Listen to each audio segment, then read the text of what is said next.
Students, parents, welcome to our grade 9 orientation online. First and foremost, thank you so much. Apologies, Mrs. Henry is unavailable late today due to certain circumstances. She'll be joining us a bit later. She asked me to send this message to each and every one. And as I said before, Mrs. Rowe is having some challenges. She might be joining us a bit later. That's it. Dr. Thomas, is he hearing us, Mr. Hanson? Hello? I'm checking to see he's here, but I don't know if he's hearing us clearly. All right, Mr. Hanson, could you... Let me try and get to him. Okay. He said he was going to change his location. Oh, he's talking now. Go ahead, sir. Yes, sir. Hello. Yes, sir. We're hearing you loud and clear.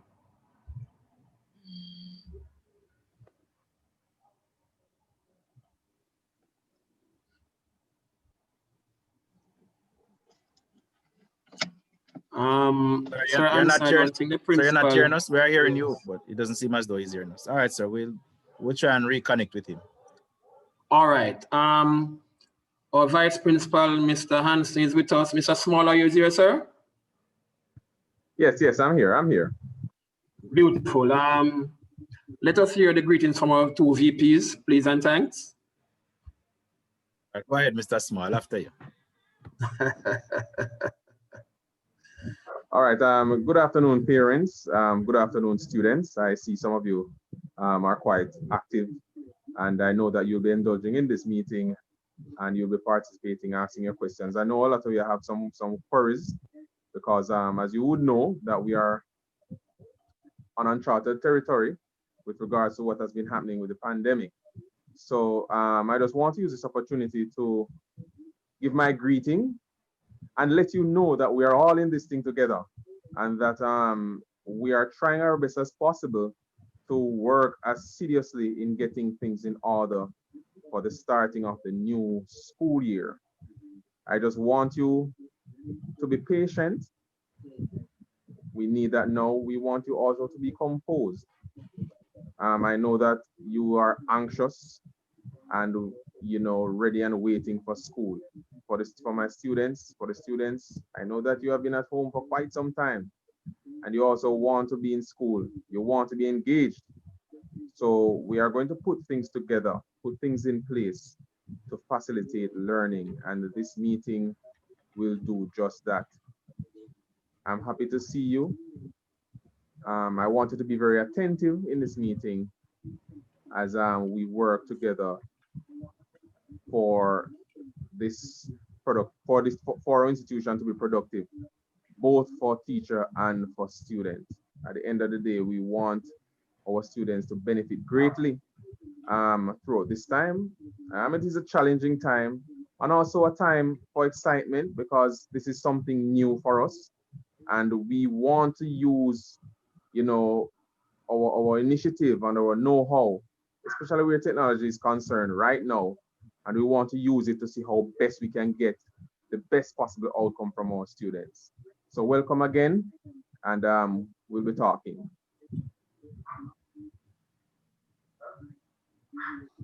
Thank you, Mr. Small. Mr. Hanson? Thank you, sir. Good afternoon, parents. It's a privilege to be sharing with you this afternoon. We haven't seen each other in a while, but to God be the glory. We, through technology, are able to interact with each other. I want to say good afternoon also to my fellow colleagues, teachers who are here online, other administrators. Good afternoon. And to those of you who are on YouTube, yes, you are on YouTube. I am monitoring that as well. And I see that we have 17 people so far on YouTube, which is good. I'm going to ask that you send the link to the people you know who have children in grade 9 so that they too can participate in this orientation. We at Innswood High School have been working very hard in order to put things in place for school October 5th. And I am sure you know that there are many uncertainties surrounding this time. But nevertheless, we are doing all that we can to ensure that your children are well taken care of and are catered to during this time.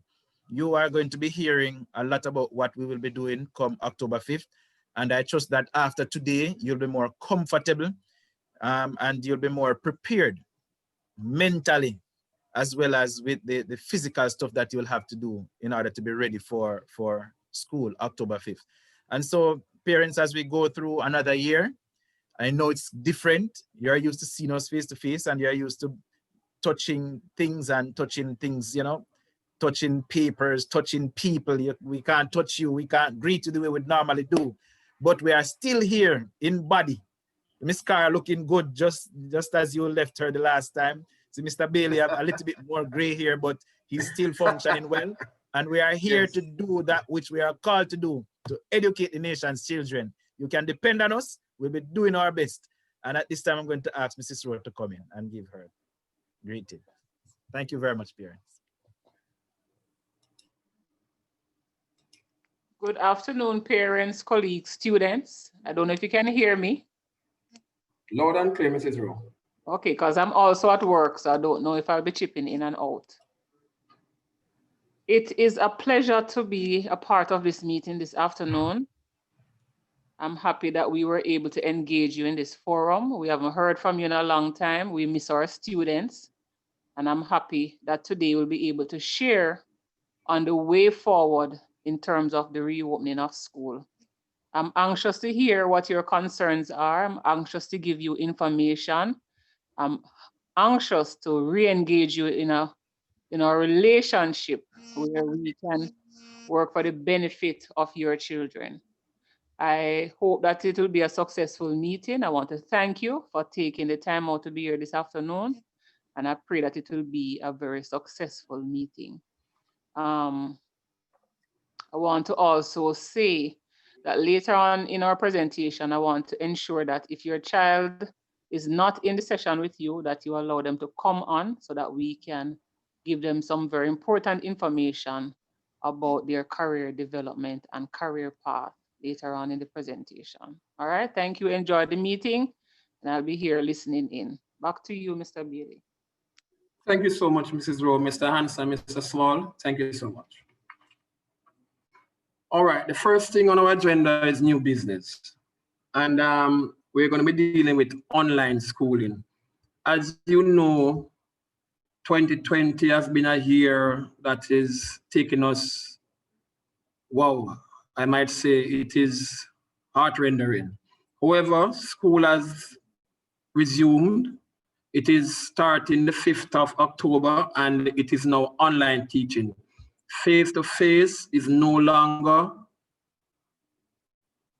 in schools, and teaching and learning is now with a difference. And as such, tablets, laptops, internet is the way forward. And I know that a lot of parents have challenges as relates to laptops and tablets and Wi-Fi, especially when you have to put credit on your phones. And I know a lot of parents work irregular hours and they might not be able to monitor their children as they ought to. However, we are asking you to please help us to assist your children.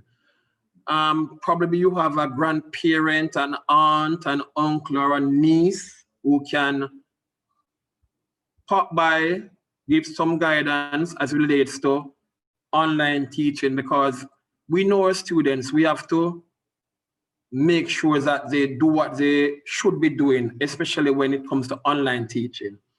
Mr. Ansel. Yes, sir, I'm hearing you. Hello. Yes, sir. As it relates to teaching and learning, do you have anything you want to share with us, sir?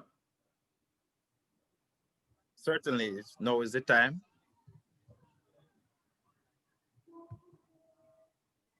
All right, so parents, I'm sure that you would have heard, as already was stated, that it's online and everything is going to be going online. Now, the Ministry of Education is preparing us to use the Google Suite. The Google Suite as the learning management system or the platform for teaching and learning. I'm going to share some. Mr. Bailey, how much time do I have to deal with this part, sir?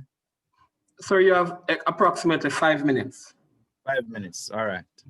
I'm going to try my best to use the 5 minutes. Okay, sir. All right, so I'm going to share my screen a little, so if you would just bear with me.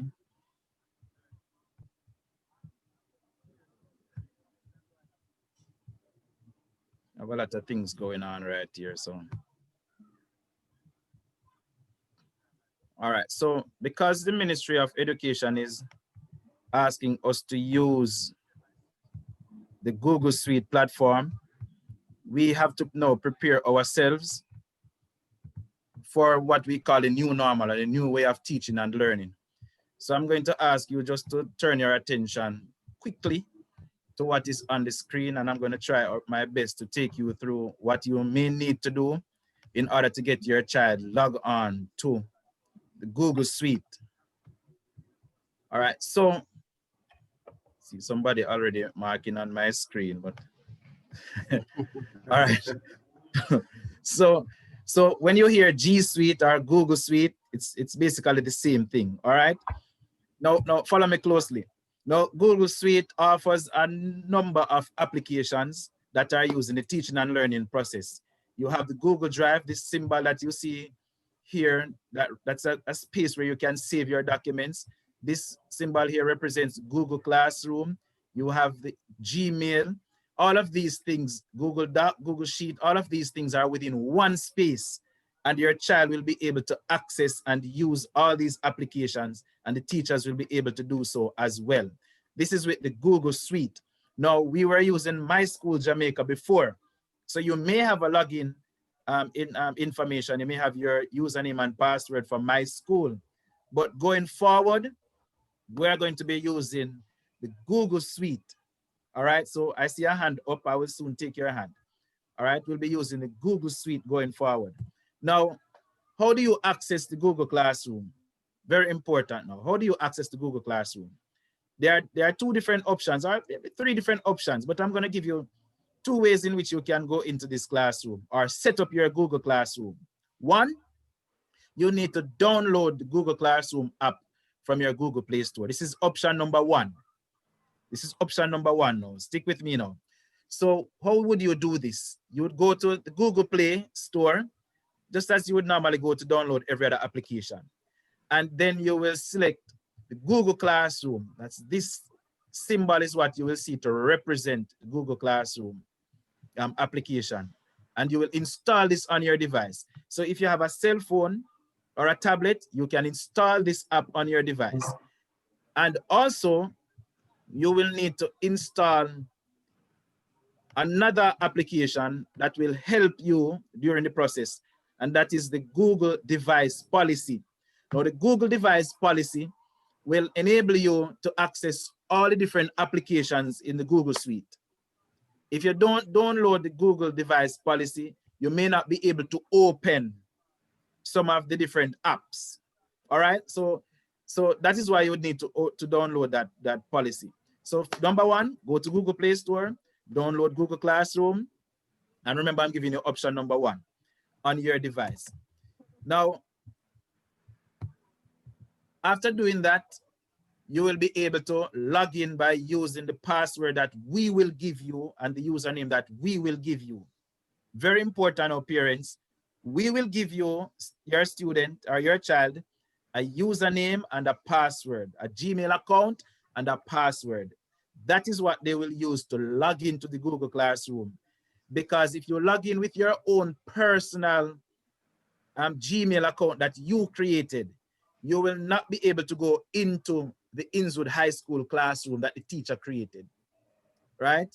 So we want you to use the one that we are going to give you, not the one you're going to create on your own. And that information will be sent out to you shortly. So by Monday, you should have that information in your possession where you can log into the classroom. Hence the reason why I'm going to say to you now, ensure that you are a member of the WhatsApp group, because you will be able to get your information through that medium very quickly. Person who is writing on my screen, I would really appreciate it if you Who's doing that?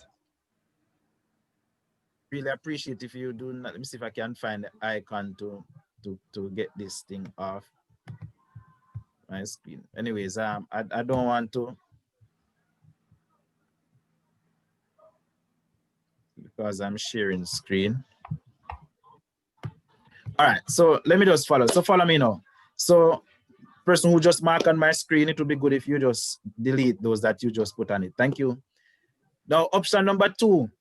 Say, for example, you have your cell phone or you have a tablet and it doesn't have any space. So you cannot download the application. Option number 2 allows you to just open a browser, and we suggest that you use Google Chrome, because Google Chrome is operated by Google, of course. So you'll just go into your browser, into your Google Chrome browser, and you will type accounts.google.com. That will bring you to this page that you are now seeing, to this page. Now, if you look over to the right-hand corner, you will see 9 dots. You will see 9 dots. If you click on those 9 dots, then you'll be able to access the Google Classroom. You'll put in your login information and you'll be good to go. But if you're using a phone or a tablet, these 9 dots, you may not see them. So you may be looking for it, but you can't find it. So what do? In order to register your email and log in, you will need to open a new browser, type in Google Classroom. After you type in Google Classroom, you're going to select Google Classroom. See right here. You select Google Classroom. Then it will bring you to this page. When you get to this page, you are then going to put in the email address that we will give you and your password, right? If you notice right here, you'll see Kenya Hansen, you'll see Kenya Hansen VP@gmail.com. But say, for example, I don't want to use this password. This login information was already in the system, and I don't want to use it. What do? Just click on this down arrow beside it. When you click on that down arrow, this page will come up where you're able to use another account. So you're able to type in the account, put in the account information that we will give you right here. But I'm going to use this address. That's blessedhansen@gmail.com. So because I'm going to use this address, I'm just going to click on that. And if you look here now, you'll realize that it comes up in the dialog box. So what do we click from here? Continue. So we click continue, and it brings you to this page. Now, depending on what you're using, what device you're on, when we give you the URL, when we give you your login information, you're going to see a different page come up right here. The page that will come up right here will say login as a student or login as a teacher. And then all you would need to do is to select login as a student. And then that will take you directly into the classroom. When you get into that space, you will see all your classrooms, the classes that you belong to, you will see them. You will see your maths class, your English class, your social studies class, and you'll just click on the one that you're supposed to enter at that time. So if it's time for English class, you just click on the English classroom and you'll be able to see everything that happens in that space.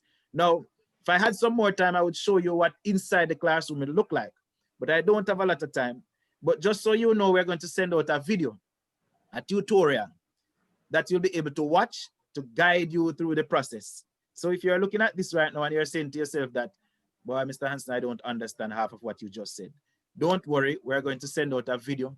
And this is also going to be on YouTube. So you can always go back and look at the process and you'll be able to guide yourself through. All right, so don't be daunted by it. We are here to assist you.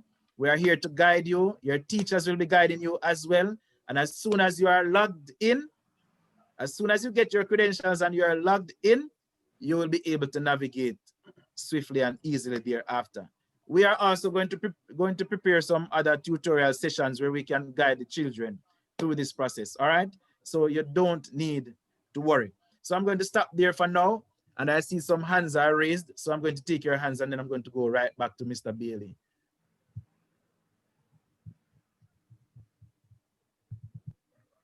All right, so Javon Smith, just unmute and go ahead, please. Sir, if I cannot get access to any of them, sir, what should I do, sir? All right, so you're asking if you can't get access to online because you don't have any internet and you don't have any device, what do you do? Yeah. Is that the question? All right. So the other option is using worksheets that and notes and so on that will be dropped off at certain points. Now, Okay. even though parents, thank you very much for your question. I'm going to address. So even though parents, you may say right now that you don't have any device and you might not have the internet and so on, the ministry is working on ensuring that you are able to log on, even if you don't have internet at home, using this platform. So they are working to carve out a deal with the telecommunication providers, internet providers, so that you will be able to sign in to the Google Suite as a student, and you will not need to have data on your device or internet at home. So they're also looking at providing you with data so that you can log on when it's time. But the important thing is that you must have a device, because even if you get the data from the government or the internet hotspots go up, you can't use them if you do not have a device. Now, later on with the principal, if he comes on, maybe not, we will speak to how the device is going to work out based on what the government has promised to deliver to the children. But if you don't get any through the government, we're asking you to try and save a little here, save a little there, and purchase a device, because it's online learning and you cannot learn now properly without a device. Mark you, I don't have a problem with dropping off worksheets and dropping off notes, but bear this in mind, parents. Nothing beats having your teacher there to guide you. I can send you the worksheet and send you the notes and the child don't understand anything on it and still have a problem. But with your teachers to guide you, that's the best thing. So we want you to have the device so that you are able to access your classes online. So hopefully we'll be able to have all our children coming on. So if you cannot come on at all, we are looking at dropping off worksheets for you and notes for you as well. So that is also one of the modalities that the ministry had put forward. And don't forget, TVJ will be bringing lessons. Radio will be bringing lessons as well. So you have to also keep that in mind as you go forward. So thank you very much for that. Alcatel, you can go ahead, please. All right. I don't know if. All right, so the hand is down. So maybe, oh, I see another hand right here. Alan. Alan, go ahead, please. Hi, I'm just asking, will there be any chance for some one-on-one tutoring? All right, you see, Mommy, I would have to talk to you. I would have to talk to you outside of this meeting regarding the one-on-one, because one-on-one So, is going to take some time and some effort. Like, So you have to talk to us jot down your outside of it. phone. Can you give me a number so I can speak about that? Are you in the WhatsApp group? No, actually, you know that my son is the one who's in the WhatsApp group, because he's the one who had to send me this Zoom thing for me to activate the meeting today. All right, here what you're going to do now, Mommy. You're going to type your number, your name and your number in the chat. We're going to add you to the WhatsApp group, and I am in the group, so you can just send me a message anytime you're ready. Cool. All right, because we want all our parents to be in the WhatsApp group, and you can reach us from there. So type your name and the telephone number that you want us to add, WhatsApp number, in the chat, and we will add you to the group, and you can reach out to us from there, and we'll take you through. I'll take some time to assist, and others will assist as well. Mr. Allen, Mr. Ansel, after Mr. Gooden and Galaxy J2 Core, we're going to move on. Okay, thank you, sir. Okay, all right, not a problem. Who is the next person now? Rushing Gooden. Gooden. Well, Go ahead, His hand is please. down now. It's Galaxy J2 Core. Galaxy J2 Core. Unmute and go ahead, please. Galaxy J2 Core.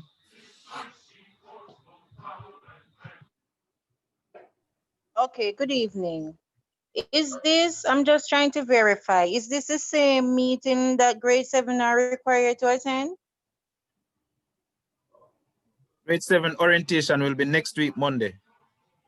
Because I was given this information to log into this meeting for grade 7.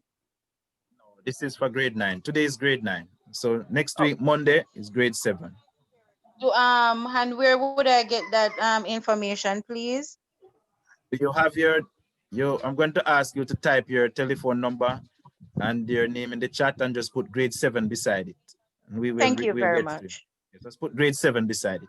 If we have any other parents in here that are not from grade 9 and you want us to reach out to you, just type your telephone number and your name in the chat and just put the grade beside it and we will take it from there.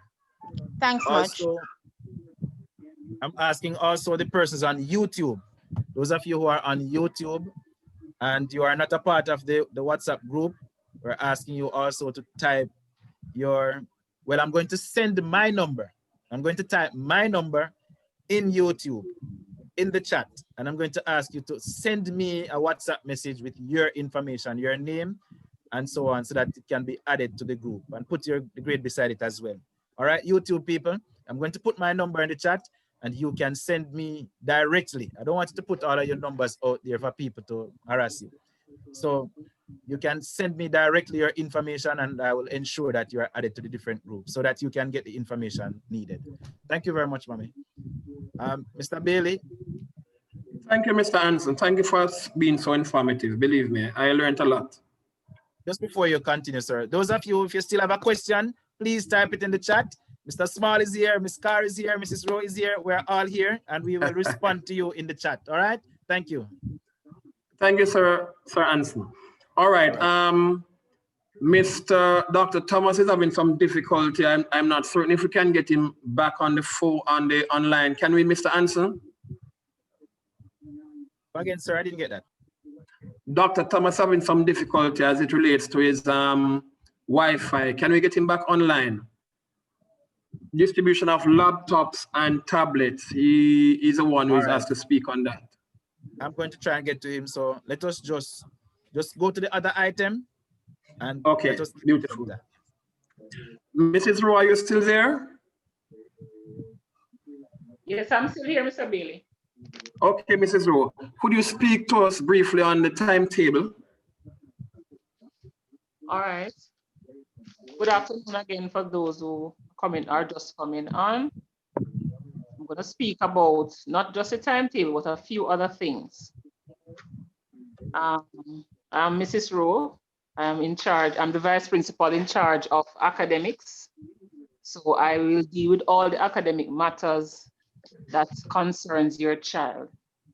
All right. All I can say at this point about the timetable is that we have created a timetable for face-to-face classes, and we thought that we could have asked the students to come in a few days per week come October 5th. However, based on the bulletin that came from the ministry, we are no longer able to do that. So the timetable that we had prepared before will no longer be valid at this time until we resume face-to-face classes. So I am presently, right now as we speak, at work, working on an online timetable that is supposed to be distributed by Friday in the different groups. To be distributed by Friday. We could try to find somewhere to post it that we'll try to make the information available to you. So if you know that there's no other contact for you, please type them in the chat so that we can either call, get an email address, get a WhatsApp number, so that we can start adding you to groups and sending out information to you. And if you know of another parent who is complaining about not hearing from us, please give them information so that they can also be a part of the different groups. So by Friday, your child will be getting an online timetable that they'll be used for online classes. That timetable will be used until we resume face-to-face. The next thing I want to talk about is course offering. What are we offering here at Innswood High School for your children? Now, based on the type of students that we get, we have students who can manage the traditional subjects, and we have some students who manage the vocational subjects. Now, based on the cohort that we get annually, 70% of those students are mostly vocational. They work with their hands. They do very well in the skill areas. And we have the other 30% who would do well in the theoretical aspect of our course offerings. Now at Innswood School, we expose the grade 9 students to the different skill areas so that by the time they reach grade 10 and 11, they would have been settled as to what it is that they want to do, because they would have had some knowledge of what the courses that we offer. What we offer here at Innswood High School is woodwork, building, visual arts, clothing and textile, food and nutrition, cosmetology, electrical, agriculture. We're now offering in our vocation, we're now offering EDPM and physical education in the vocation. I don't know if I've missed out any visual arts. Auto mechanics. And auto mechanic. So we offer those. Now your child, if that child was at school in the last term, what they would have done is to get a paper, a form that they would have made a choice as to what skill area they want to be a part of in grade 9. However, because of the COVID, that was not done. So what I will be doing, I'll be creating an electronic form that your child will be able to stay at home, use their smartphone, the tablet, the computer to select the choices, because you get 3 choices. So you have your first choice, your second choice, and your third choice. So you select first choice, second choice, third choice. You may get into your first choice if the class is not full, or you may get into your second or your third. Even though it's online, we have to limit the amount of students that goes into each skill area, because the event that we start face-to-face classes in January, we don't want the areas to be overcrowded. So the quicker you get the form and fill it out, is a first come, first serve basis. So the persons who select first, the earliest, they will get into the classes, and those who select late may not get the first or the second choice. All right. Apart from the skill areas, we offer the sciences, all of the sciences, physics, chemistry, biology, human and social biology, integrated science. We have the arts, social studies, religious education. We have literature, English B, we have English A, math. We have 3 IT subjects. We have information technology. We have electronic document preparation and management, which is also called EDPM for short. And we have data operation. Now, where your child goes is based on how they perform. So you may have some areas that are highly hands-on, they use their hands, and you have some that will require a little bit more brain, critical thinking, and problem-solving skills. So based on how your child is performing, that is how we place them in areas where we know that they can manage. All right. So that is it for course offerings. And I looked at selection of vocation, the career center. There is a career center here at school.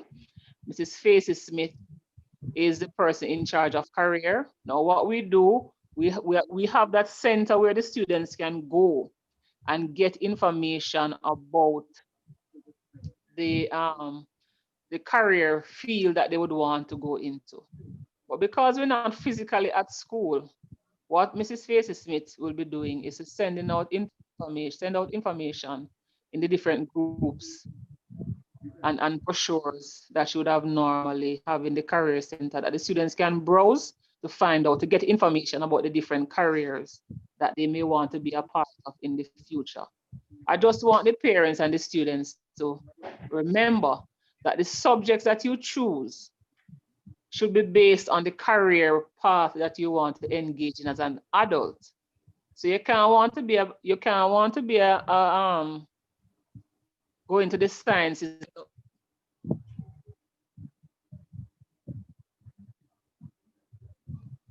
You don't want to be a doctor, you don't want to go into medical field, but you're doing the sciences because somebody say you're good at the sciences. Do things that you know that you like and you want to pursue when you graduate from school, from high school. Now, what is exciting, parents, and I hope you're going to be very excited about this. For the third year now, this would be the third year, we offer two CXC subjects to grade 9 students, EDPM and physical education. Now, the first year, we throw it out to all grade 9 students. Unfortunately, only 15 parents paid for the exams. And the 15 parents who paid for the exam, all of those students passed both exams. This year, we did it again, and we also got all students passing EDPM and PE. So you need to give us commendation for that. We have identified that some of your children at the grade 9 level can sit these two exams, and have been offering it to them. Now, the numbers have been small because I know that some of you are not prepared financially to have your students, your child, sit exam at grade 9. But what it does is that it exposes them to CXC, that's one. It makes them more comfortable when they actually reach grade 11, and it exposes them to the school-based assessment.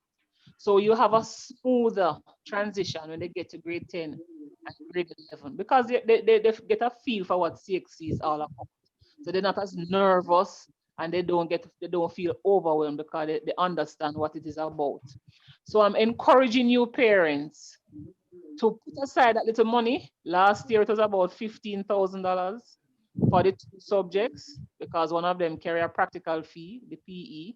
I want you to put aside some money, get and invest in your child at this stage. Invest in your child, pay for the two CXC, and allow them to sit the exam. It boosts their confidence and it allows them to perform better, because I realized that the first set of students who did those CSEC exams in grade 9 and they passed, they feel like they're the biggest thing walking around Innswood. So it has actually boosted their morale, and it has boosted their confidence and their motivation. So if you want your child to be a part of that, you can get information, Miss Clausen.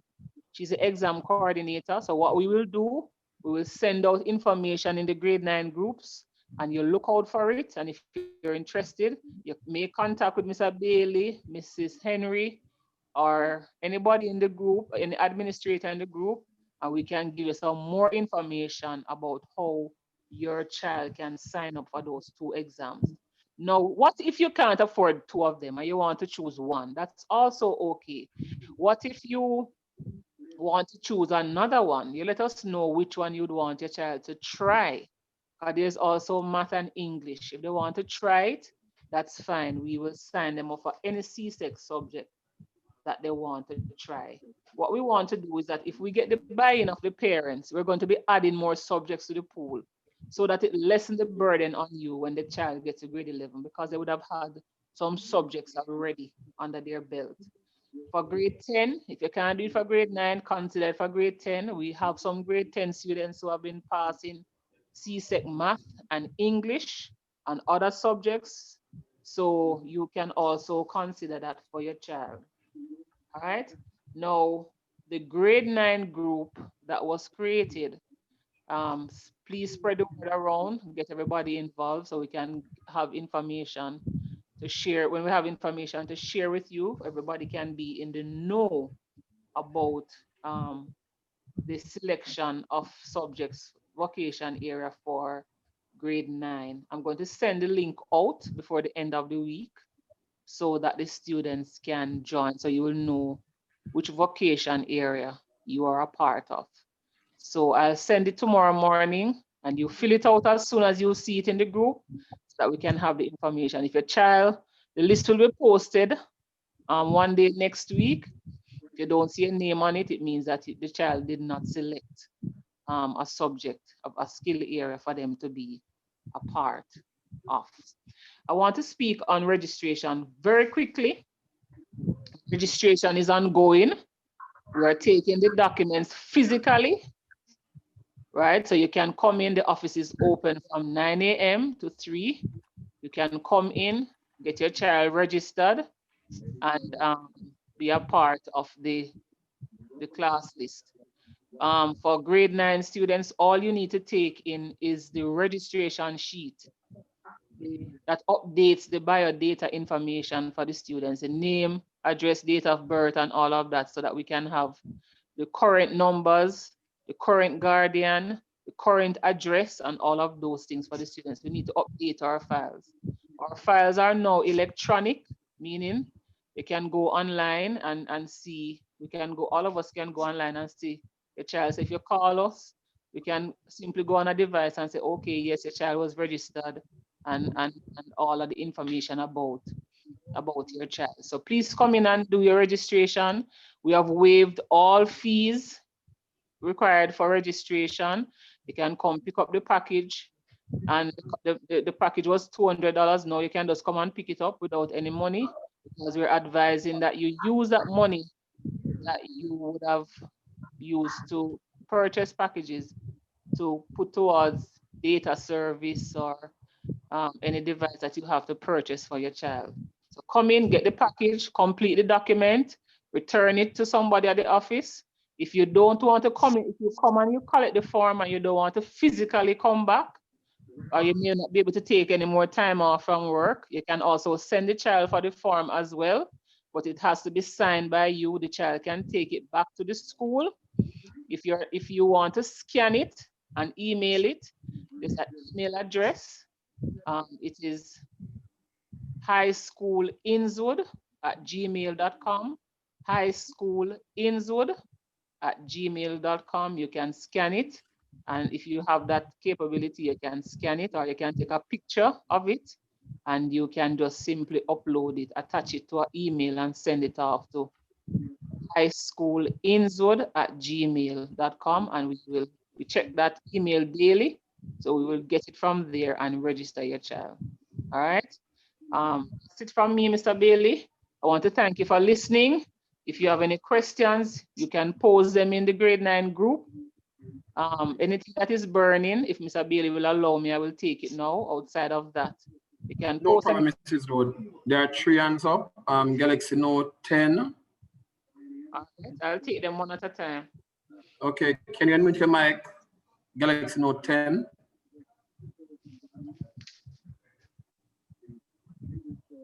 Galaxy Note 10, are you listening? All right, let's move on to that one. Ashman, Aritza Ashman. Hi. Can you unmute your mic? Thank you. Good afternoon. The question is, I'm not sure if I'm calling it correct, PD or M, the next class that Miss mentioned of. She said physical education and a next class.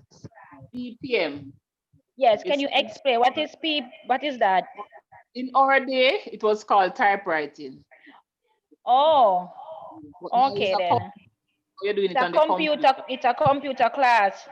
Yes, it's a computer class. So now you learn the same things that you used to do on a typewriter when you were doing typewriting in class. You're now using the computer to do it. So it is now called electronic document preparation and management. It's a computer class. Okay, so it basically outdo office procedure or information technology. All right, you have EDPM and you have information technology, right? The child can do both, or the child can do either one of them. At grade 9? Well, we don't encourage them to do IT at this time, because there are some things that they would have to learn about programming and all of that that they would not be able to grasp that in 1 year. So we encourage them to do EDPM, which is simpler. EDPM is just learning how to prepare different documents on the computer. So when your child does that course, Your child is now able to type their SBAs on their own, type up documents for you because they would have learned how to do all of that. So it is very, once you have to go, once you're going into higher education, you're going to university later on, or just to type your assignments, if you do EDPM, you are able to competently do all of your typing work on your own without needing any assistance from anybody. So that is what EDPM is all about. Learning to type different documents on the computer. Okay, then. Thank you much. You're welcome. All right, parents, I know you have a lot of questions to ask, but we have to move on. Mrs. Rowe, thank you so much. You're welcome, Mr. Bailey. Okay, beautiful. Just All want right. to encourage Mr. Bailey before you move on. Just want to encourage the Yes, parents sir. that they can send their questions in the chat. Just type your question in the chat. Mrs. Rowe can answer them in the chat. Thank you. And also at Okay. the end of the presentations, there will be a question and answer section, Mr. Bailey. Yes, Mrs. Kerr, there's a question and answer section. That is so. Thank you. Beautiful. All right, now, from teacher assignments, a lot of the parents are wondering what grades their child is going in and who is their form teacher. Now, that will be posted a little bit, but we have 9 grade 9s, starting from 9I. And parents, listen very carefully. If you have a pen or a paper, please write down the form teachers who are going to be in charge of these grades. We have 9I, Mrs. Corniff Muirhead. She's the form teacher for 9I, which is 9 Integrity. Okay? We have 9N, which is 9 Noble. Miss Fagan is the form teacher for 9N, which is 9 Noble. We have 9S, which is 9 Strong. Miss M. Knight is the form teacher for 9S. We have 9W, which is 9 Mercy. Miss A. Small is the form teacher for 9W. 9O, which is 9 Optimistic. Mr. E. Brown is the form teacher for that grade. We have 9D, which is 9 Dignity. Mr. M. Sims is the form teacher for 9M. We have 9M. Okay, we have 9H. Mr. D. Foster. 9H is 9 Humility.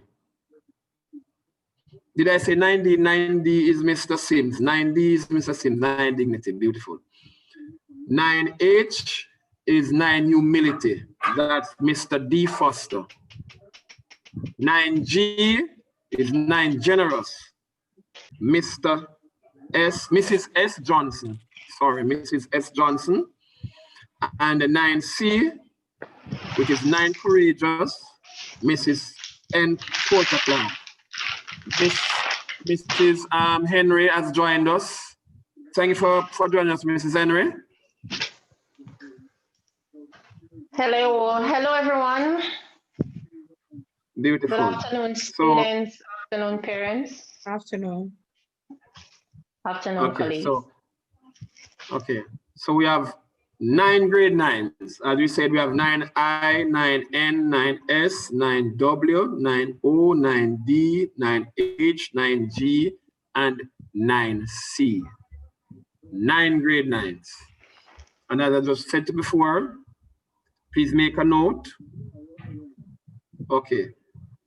Any questions so far, parents? So before you move on, sir, just one thing. Mr. Foster Yes, sir. has been reassigned to grade 10. So okay, that class will be receiving a new form teacher. That's 9H. Right. So Mr. Foster is in grade 10 now. So that form will be reassigned a new form teacher. So we will inform the class in short order. Okay, Sir Anson. Thank you so much for that correction. You're welcome, sir. Okay, beautiful. Online form rooms and subject rooms. Mrs. Henry, would you like to elaborate on that for us, please?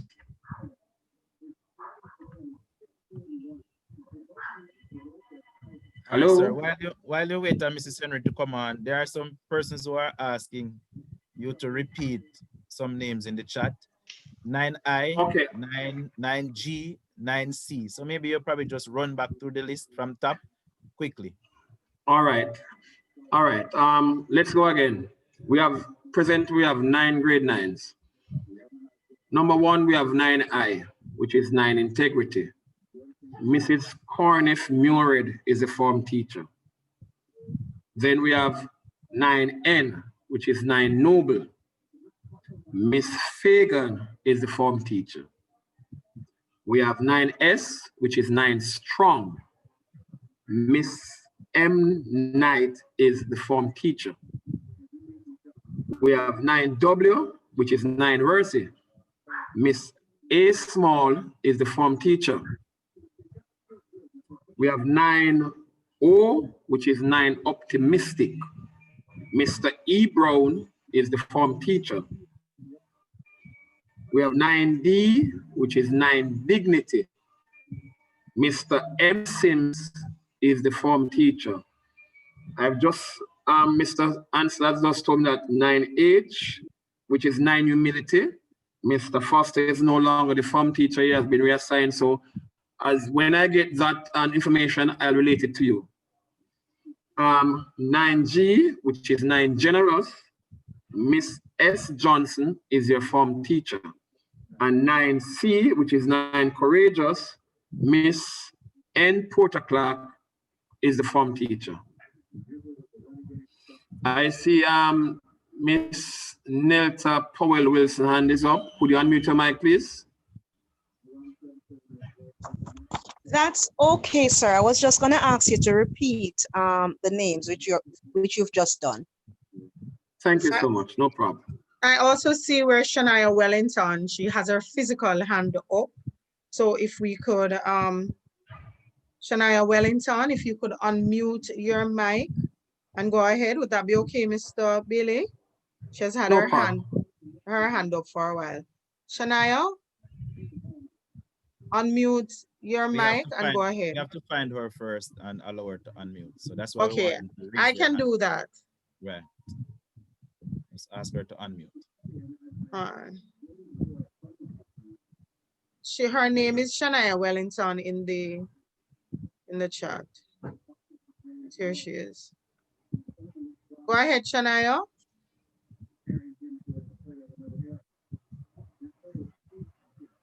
Shania? We're not hearing you. Doesn't seem as though your microphone is working. Okay. Please type your question or concern in the chat. Or Mrs. Scott. Miss Scott, thank you so much. Let's look at daily devotion. Our principal, Dr. Thomas, wanted us to do daily devotion on a regular basis, which I totally agree. It might not be possible to do daily devotion on a regular basis, but what I think is that for at least Monday, Wednesdays, and Fridays, we can at least perform some devotional exercises. Mr. Small, what is your thought on this, sir? What is Mr. Bailey? Mr. Small? All right, Mr. Bailey. Yes, ma'am. Yes, with regards to the daily devotion, we know that throughout the week we have to cater to students' spiritual health because, we want to develop them holistically. So we know that devotion will very much be a part of the timetable. Now, whether or not it is class devotion or grade devotion, we haven't decided as yet. So as soon as the timetable is out, and I heard that Mrs. Rowe mentioned that by Friday, the timetables should be ready. So by then we will know for sure if we're having class devotion or grade devotion, but whatever decision we make, devotion will very much be a part of the timetable. Okay, thank you for that clarification, Ms. Henry. All right. Miss Carr? Yes, sir. Miss Carr? Yes, sir. Okay.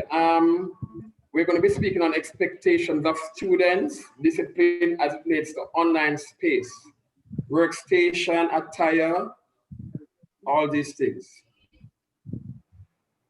Thank you. Thank you, Mr. Bailey.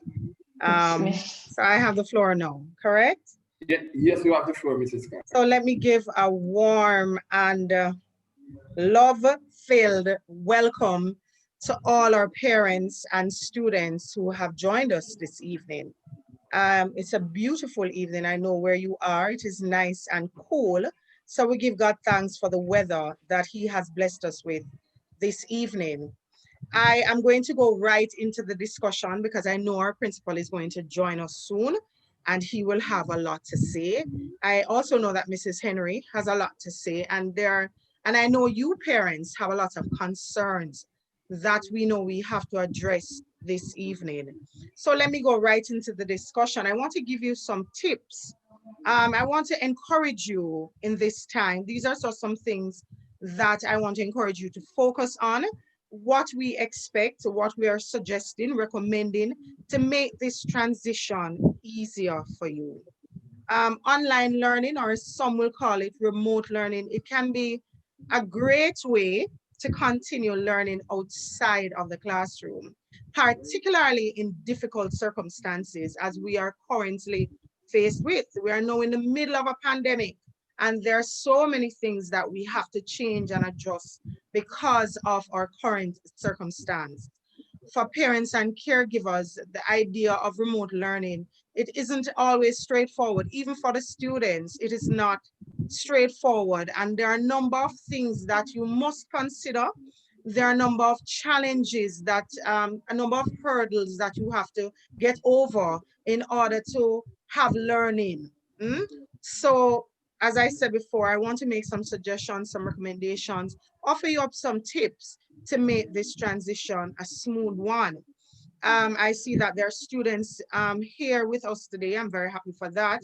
And I'm using this opportunity as well to encourage them. I know that there's a lot of anxiety as you think about online learning, not seeing your teacher, not being able to go down to the staff room, not being able to stop the teacher and say, Miss, how do I manage? And also for the parents, I know that this must be difficult. But at this time, parents, especially, I want to encourage you because you are the driver in the seat now. We are just passengers for this whole learning procedure now. You are the main driver. And it is important that you take an active interest in your child's learning. This whole remote learning allows you to be more involved. In time gone by when we have PTA meetings, some parents would not have been able to attend because they would not have been able to get the time off from work. It is now easier to communicate with us because we are now offering a number of different mediums to get access to us and to communicate. So we are encouraging you to use up these different mediums to communicate with us. So take an active interest in your child's learning, ask questions, call us, text us, WhatsApp us, and just so that you understand what is happening. It's very important. Parents, I expect you to sit down with your students and establish a daily routine.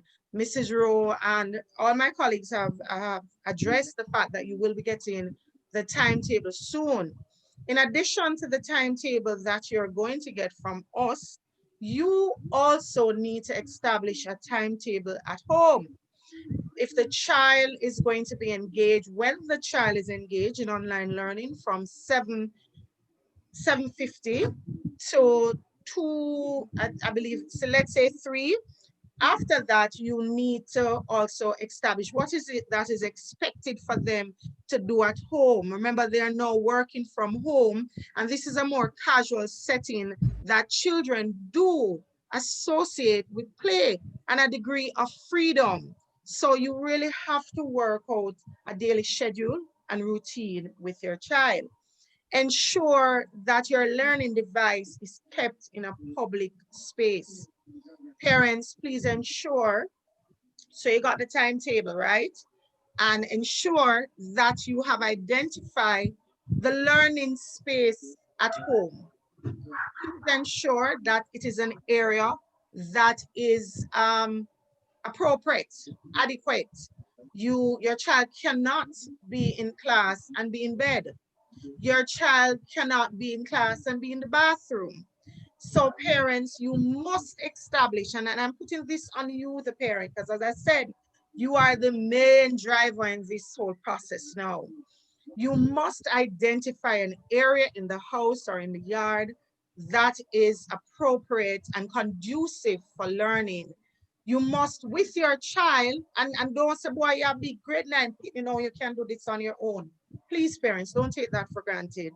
Go as far as identifying the chair that they must use and the desk or the table that they must use, what they must press upon because they're going to have to write and all these things. Please ensure that you identify that space for your child and ensure that you use the official channels of communication.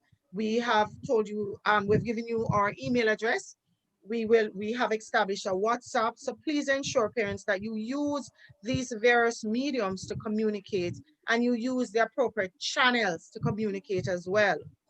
Please maintain feedback with the teachers. If there are any concerns, any questions, now more than ever, we need to hear from you. Do not be afraid to ask us a question or to voice a concern in the most respectful way, all right? Parents, I also want to encourage you to monitor your child's communication. Now they have free range of these phones and of these devices. For some parents, I know that you would usually probably allow them to use the tablet on the weekend and you had certain restrictions, but it is no longer like that.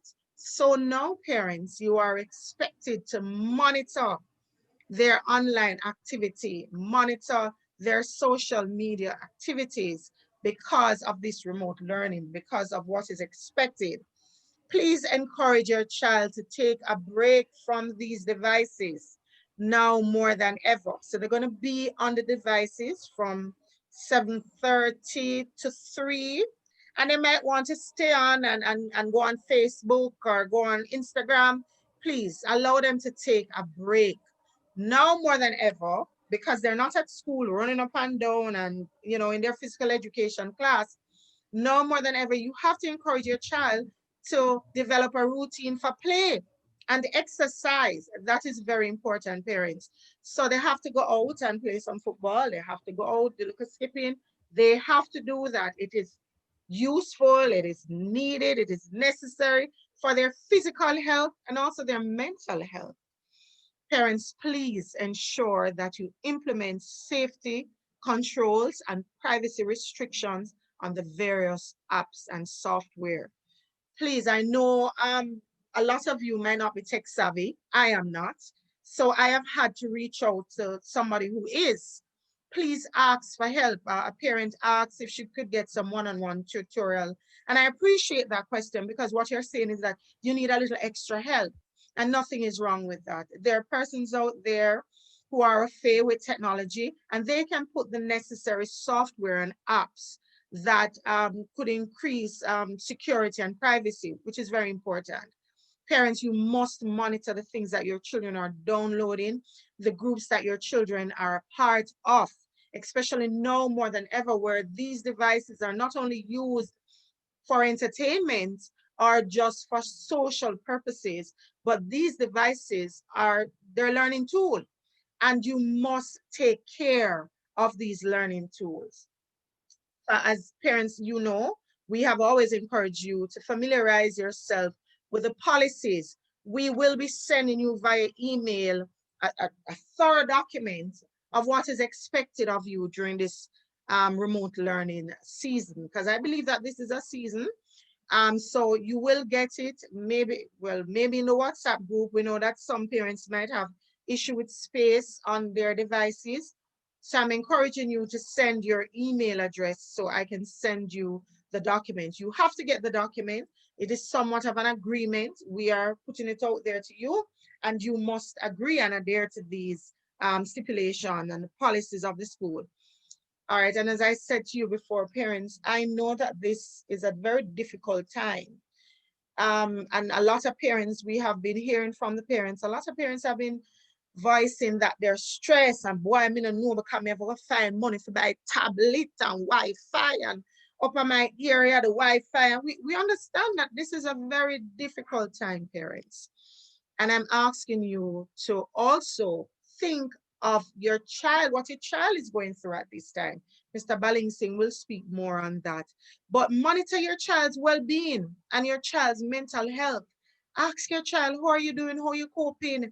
Encourage them. Tell them not to worry. I know probably you might be feeling worried, but encourage your child and tell them not to worry.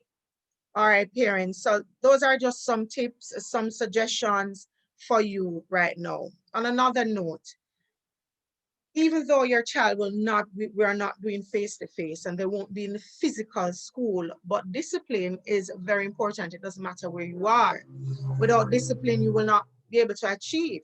Discipline gives order, it gives structure, gives guidance. So we have to talk about that. And I would prefer to express it as what we expect from you as we go online. So live online classes. So let me go right into that for you parents and students. Please pay attention. Let me start off by saying, Shania Wellington, I am very impressed and very proud of you that you have entered this meeting properly attired. So I must commend you. Give you a big round of applause. It's a very good place to clap, as our principal would say. You are wearing your uniform. And the way forward, as of October 5th, when classes begin, every time you log on for your live online classes, you must be attired in your uniform or your PE gears, nothing else. You must be attired in your uniform or your PE gears. And as I said to you before, parents, you must identify an area in the house that the child will be working from. So we don't expect that when your child logs on, they'll be in the bed or they'll be on the road. It is class time. And these expectations that I share with you, they're also coming from the ministry, all right? Students, you must log in at least 5 minutes before your class. You must be present online in order to be marked. So it's regular school, it's just online. You must be present in order to be marked. And we need to maintain appropriate records. So students, please, no student will be allowed to join online classes using an alias or symbols or the name of the device. When you are logging in, it asks you for the name. You must write your name and your grade every day. So for example, I'm going to use Shania Wellington again. Her name is there, Shania Wellington, and you put 9G. All right, so you must log in. Parents and students, we are still suspended. Yes, and you will be barred if it is that you fail to adhere to the expectations. And as I said to you before, that all of what I share with you and more that you will be getting in the letter, this is coming from the ministry. So yes, we understand that you're not in the physical structure, but we still need guidance and we still need structure, all right? Students are expected to attend classes regularly and punctually. Let me say that again. You are expected to attend your, matter of fact, you're expected to be at class every day and you're expected to be there on time. Students, when you log in to your classes, you must log in on mute and your video must always be on and you must always be present in the video. So that is to ensure accountability, parents. I'm sure you can appreciate that. So students, when you log on, you must log on muted and your video must always be open. Fine, as I said before, no distractions. Everybody in the house must know that you are at class, but you ensure that you are muted. If and when you want to say something, you raise your hand. And when appropriate, students and parents, please encourage your child to be respectful and mannerable in this time. No cursing, vulgar languages, inappropriate gestures, no memes that are inappropriate. This will not be tolerated. And then if child who is found breaching these things, they will be punished. All right, we don't have enough time to be offering of suspensions. I really don't, and I will be a part of the classes. Mr. Hanson, Mr. Small, we will be monitoring and ensuring that discipline is maintained and upheld in these sessions. We don't want to have to call you or send you a message to say that your child will be barred. We don't have the time for that. We have been out of school for more than 6 months. You have a lot of catching up to do. So you don't have any time to be messing around with foolishness. Students, when you come to class, you must not be wearing a hat, no tired, no setters, nothing like that. You must be appropriately attired for class. Need I say that all your assignments should be completed promptly, just as when you were in the face-to-face. Your teachers need your assignment. Students, you know, I know that you might be a little anxious, but you have more resources at your fingertip now. So when you get your assignment, don't dilly and dally. Start your research and please to submit them in a timely manner. If you're having any problems at all, reach out to us. You have access to all of us. I will be sharing my number in the group and my email address. Please, you can add my number to your phone. I will be accepting calls between the hours of 8 to 6, and you can send a WhatsApp message at any time. No WhatsApp call beyond 6, but you can send a WhatsApp message at any time and I will respond in a timely manner. So I'll be putting my number in the group. It is 545-4195, and I'll also be writing it in the chat along with my email address. Parents, I'm looking forward to this engagement. I know that a lot of you are going to benefit from this. There's less distraction, you know, there's less distraction. So let us embrace this new experience. All right, ladies and gentlemen, I thank you. And I'll be here in the question and answer section to address any of your concerns, which I'm sure you might have. Mr. Thank you, Bailey, Ms. Carr. Thank you so much. You're that welcome. was very informative. Oh, Our principal, Dr. Thomas. Thank you so much, Ms. Carr. Our principal, Dr. Thomas, would like to say something to us. Dr. Thomas, are you online, sir? Yes, sir. Good afternoon, parents. Good afternoon, Mr. Bailey. Good afternoon. Good afternoon, Do sir. you hear me? Wonderful. Yes, sir. Yes, sir. Loud and clear. Loud and clear. And parents again, and students, good afternoon. And Madam Dean and the guidance counselor, good afternoon. Greetings. Sorry for being late. I came on several times, but the phone system that I was on was not working properly, the internet system. So I got thrown off a lot of times. So I'm at home now. And I hear Ms. Carr, she said a whole lot, but I just want to emphasize some point and also to share some stuff with you guys. I'm sure that the coordinator would have told that school starts at 8 and finish at 2:40. Yes. One of the most serious issues I want to bring up with you guys though is the matter of repeating students. And I know some parents maybe want to ask some question on that. So I will say this to you. If the child fails to complete grade 9, the child will not be going to grade 10. I want to repeat that for emphasis. If the child fails to complete the grade 9 curriculum, by that I mean the child fails the exam, the child can't move up to another level. One of the reasons for this, we realize that students will not be taking the online school serious. And I want to let the parents and students know that this is virtual school. It's online, but it's virtual school. That means the child must be focused. I heard Ms. Carr explain to you in depth what is expected. So I want you to know that your child must be ready mentally and must be partaking in the classes. Now, they were average though, that the child must receive 50 or above. That would be the pass mark 50, so the child can go to grade 10. I'm expecting you to ask me a question about this when I'm finished with my presentation. As relates to tablets, I'm not sure this was discussed by the vice principal or anybody in the group, but tablets. No, sir, we left that segment for you, sir. So you only have to address that from entirely.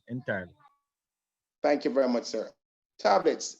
I've been getting the calls about the tablets. If my child was selected for tablets or on the part list. And I want to say this to your parents.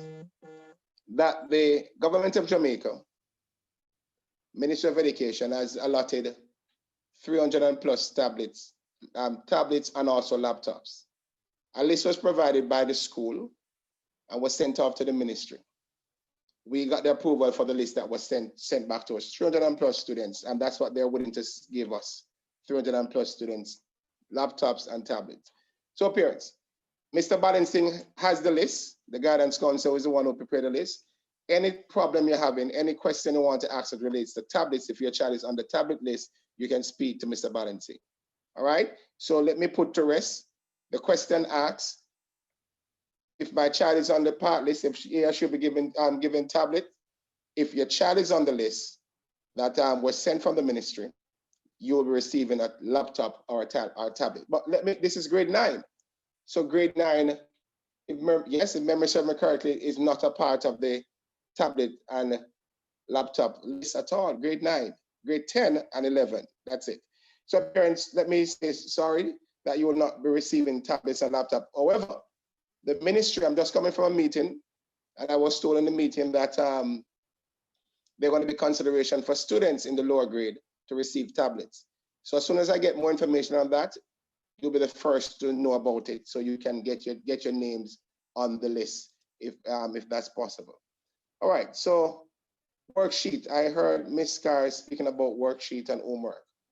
Worksheet, we're planning to provide a worksheet to our students who don't have the devices to get online.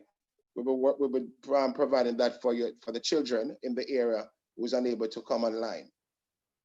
We're also asking parents to update the information that you have given to the school. Here's what is happening. We have been making calls to our students, and we're finding out that the numbers that was on the file is not working anymore. So we're asking parents, if your number has changed, or you know of somebody who shall attend Innswood High School and the parents' number has changed, please get in touch with us so we can get the number changed, their coordinator or the vice principal. As it relates to school fee, was that discussed? Okay. Now, school fees. That was not discussed, sir. Thank you, sir. Now, we're not collecting any more school fee. For those of you who have contributed to the school fee, I'm going to say to you, we're not collecting any more. That money should be used to contribute towards your child tablets or device.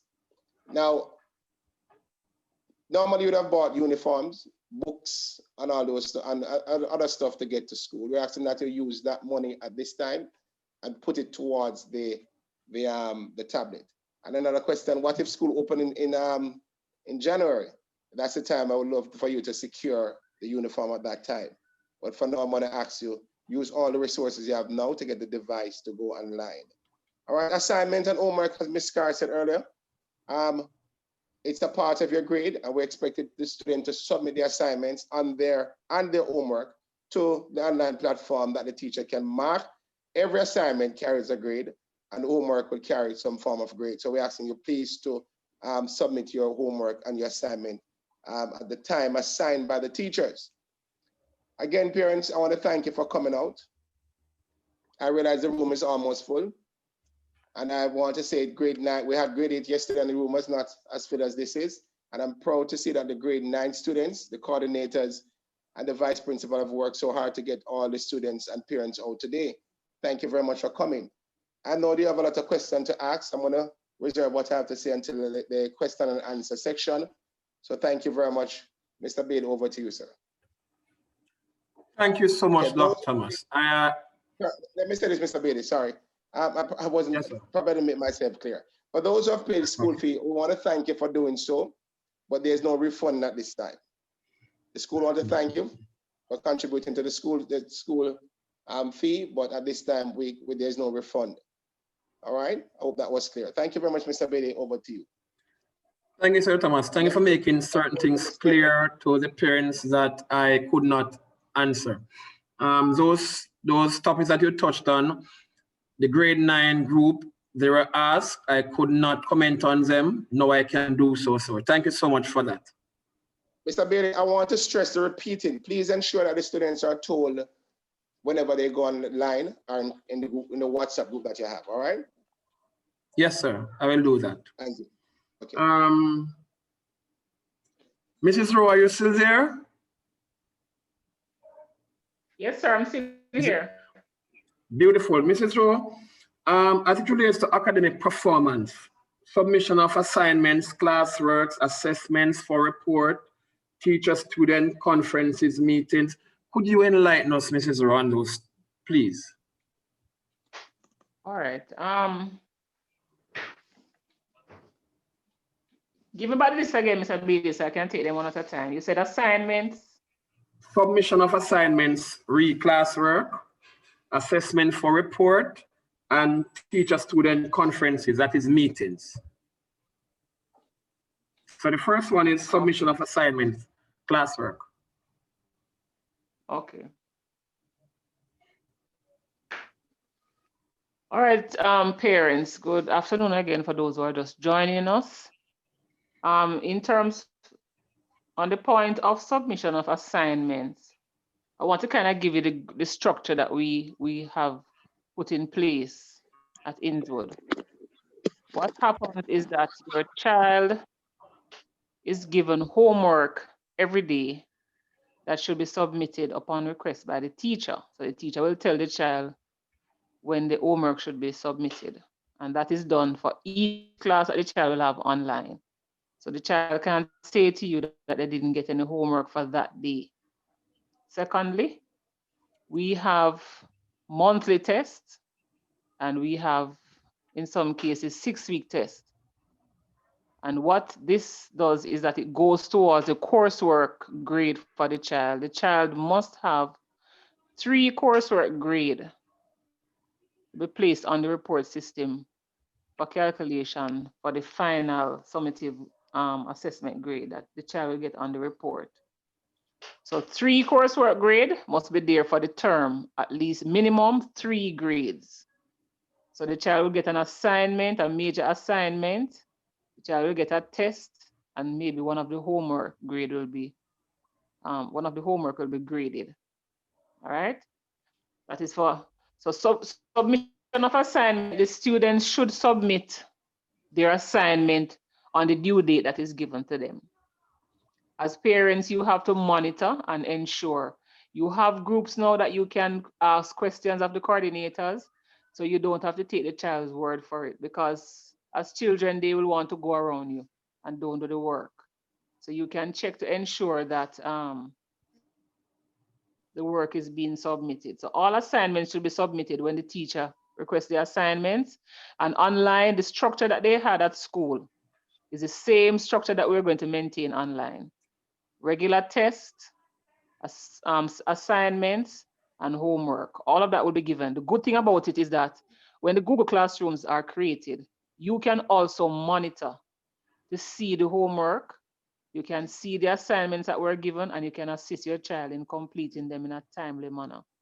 So even at home, you have to set a timetable where the child is given a schedule as to how they are to organize the tasks that they have to complete outside of the classroom. We have 2 major tests for the year. We have an end of term test that we give in December, and we have the end of year test that we give in June. So your child, you must ensure that your child or children are at all the classes online, because come December, if we're still online, we will be doing our online end of term test. Reports are also given out twice per year as well.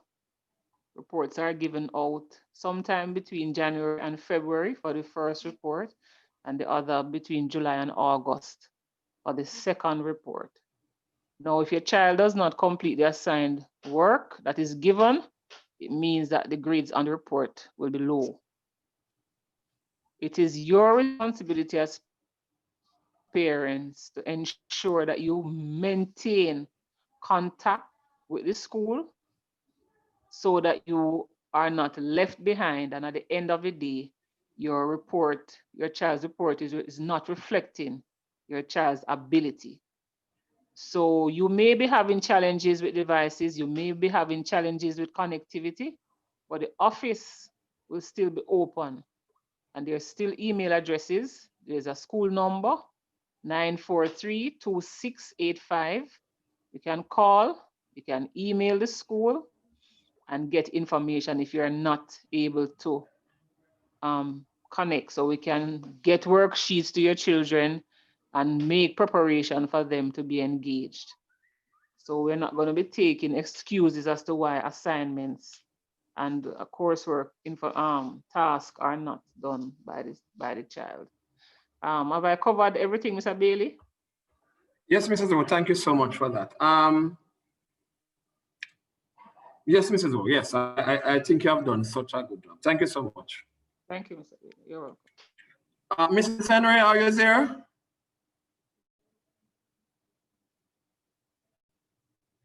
Mrs. Henry? Yes, Mr. Bailey, I'm here. Beautiful. I was supposed to speak on this topic, but I'm putting the ball in your court, ma'am. All right, before I begin to speak, what we expect of our parents, let me say to our students that we are happy to have you in grade 9. And believe it, we are so sorry that we are not able to see you on the school compound for face-to-face. And because of this pandemic, we have to go online. But nevertheless, we want you to be reassured, parents, this is for you as well, that the grade that your student is now in is one that you don't have to worry. We want nothing but the best for our students, and we will do whatever we can and whatever is in our power to make sure that they succeed. All right, with that said, parents, it is very important that you play a big role, you have a very important role in online schooling. And many of my colleagues would have said that the dean mentioned it also, along with Mrs. Rowe, and even our principal mentioned the importance that you play in online schooling. We need your support. This is not something that it is left up to the teachers, because even though we are here and we are teaching your child, our children, they are there in the house, in the home with you. And it becomes very important now for you to play a big role in being the supervisor and the manager, because at the end of the day, that is the school. The home is the school. And this is where it is important for you to be that supervisor and monitor your students' daily interaction online to ensure that they are signing in, as Ms. Carr mentioned, that they attend classes, that they log in, and they need to do so 5 minutes ahead of the scheduled time to ensure that they are doing the work, to ensure that they submit their assignments. They need that moral support. We, the teachers, need to know that you are there and you are supporting this system. So that is very important. Ms. Carr also mentioned the importance of having the workstation. We understand the challenges that this pandemic has brought upon us. But each child needs to know that they're in an environment where they feel as if they need to see it and they need to feel it. So you need to create that space where the child is comfortable. You need to create that space where the child is able to concentrate, to focus on what is being taught online. So we encourage you in that regards. Now, I want you to also bear in mind that Mrs. Rowe touched a little on this, that even though students, we are online with them and they log on, whether it because it's a blended approach, whether they're having live classes, but the fact is that even though they're having interaction online, I want you to know the importance of enforcing study time. They need to engage in study time. So even when school begins at 8, as the principal mentioned, and we end at 2:40, you need to ensure that the students, your child, create a study timetable, even if it's for a half an hour, an hour per day outside of school, so that they can study the different or the respective subject areas. Because many will believe that they go to school every day and it's from 8 to 2:40 and that's it. That is not the case. We need to know that as a manager at the school, in the home, you ensure that the students realize that you need to create study timetable and you need to follow your study timetable. It's also important for you as parents that whenever meetings are called, because one of the aim or one of the focus for grade 9 is that we will be having parent-teacher conferences with each form teacher. So there will be time when you're called on to come and have a class meeting. And this is to allow you to know what is going on with your child.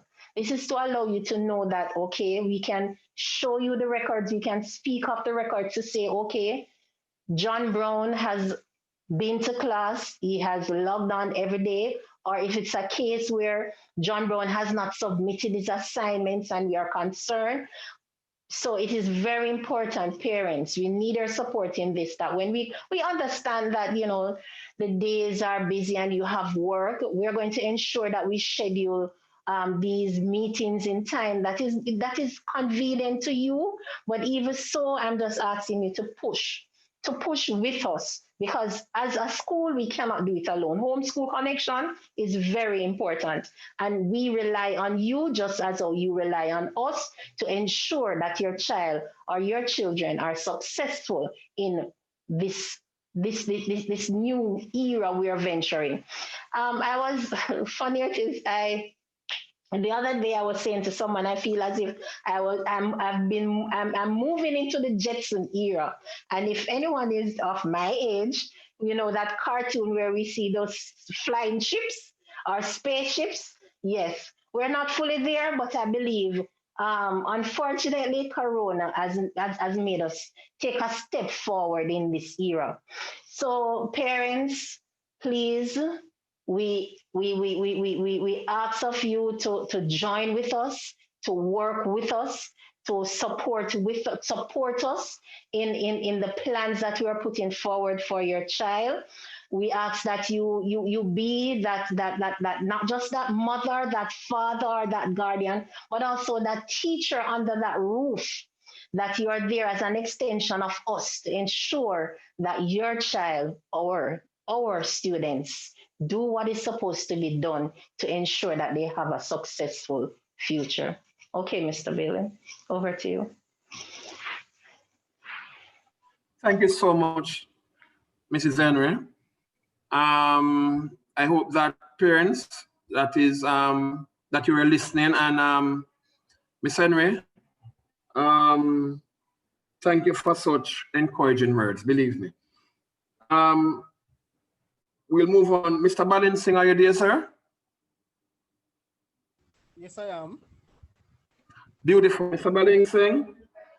Mr. Balancing is our guidance counselor. He will be speaking on coping with online schooling. Mr. Balancing, the floor is yours, sir. Yes, sir. Greetings, everyone. Principal, vice principals, grade coordinators, teachers, parents, and students alike. Good afternoon. Mr. Singh, you're a bit low. Better now? Yes, a bit better. Okay, thank you very much. Okay, so this evening we're gonna talk briefly on stress management. Am I clear to everyone? Yes, sir. Okay, good.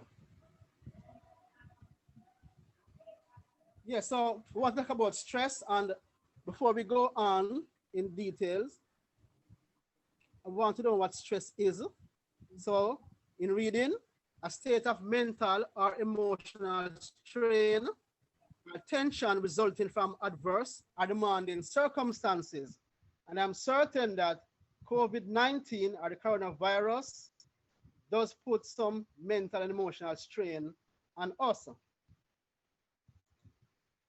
Facts about stress. Life is filled with stress. You cannot escape it. will always be there.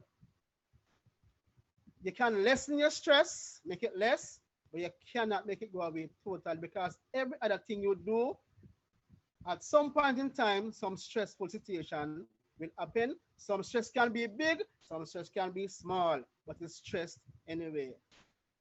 Or you respond to stress can lead to mental health or mental illness. Now, what is online schooling? I know we have an idea. Students must have an idea by now, but we just want to spell it out. Online schooling, online school or virtual classes mean that you are here at home or wherever you are, and the teacher is somewhere else, and your fellow classmates are somewhere else. So online school are virtual classes that students can take from home or a library, anywhere you are, once you have some form of internet connection. Teachers will work remotely, meaning by his or herself, and have structured curriculum for the online students. Online learning is sometimes called distance learning. You may also hear online schools referred to as virtual school or cyber school. Just read what is on the thing here. Now, this is what it look like in reality.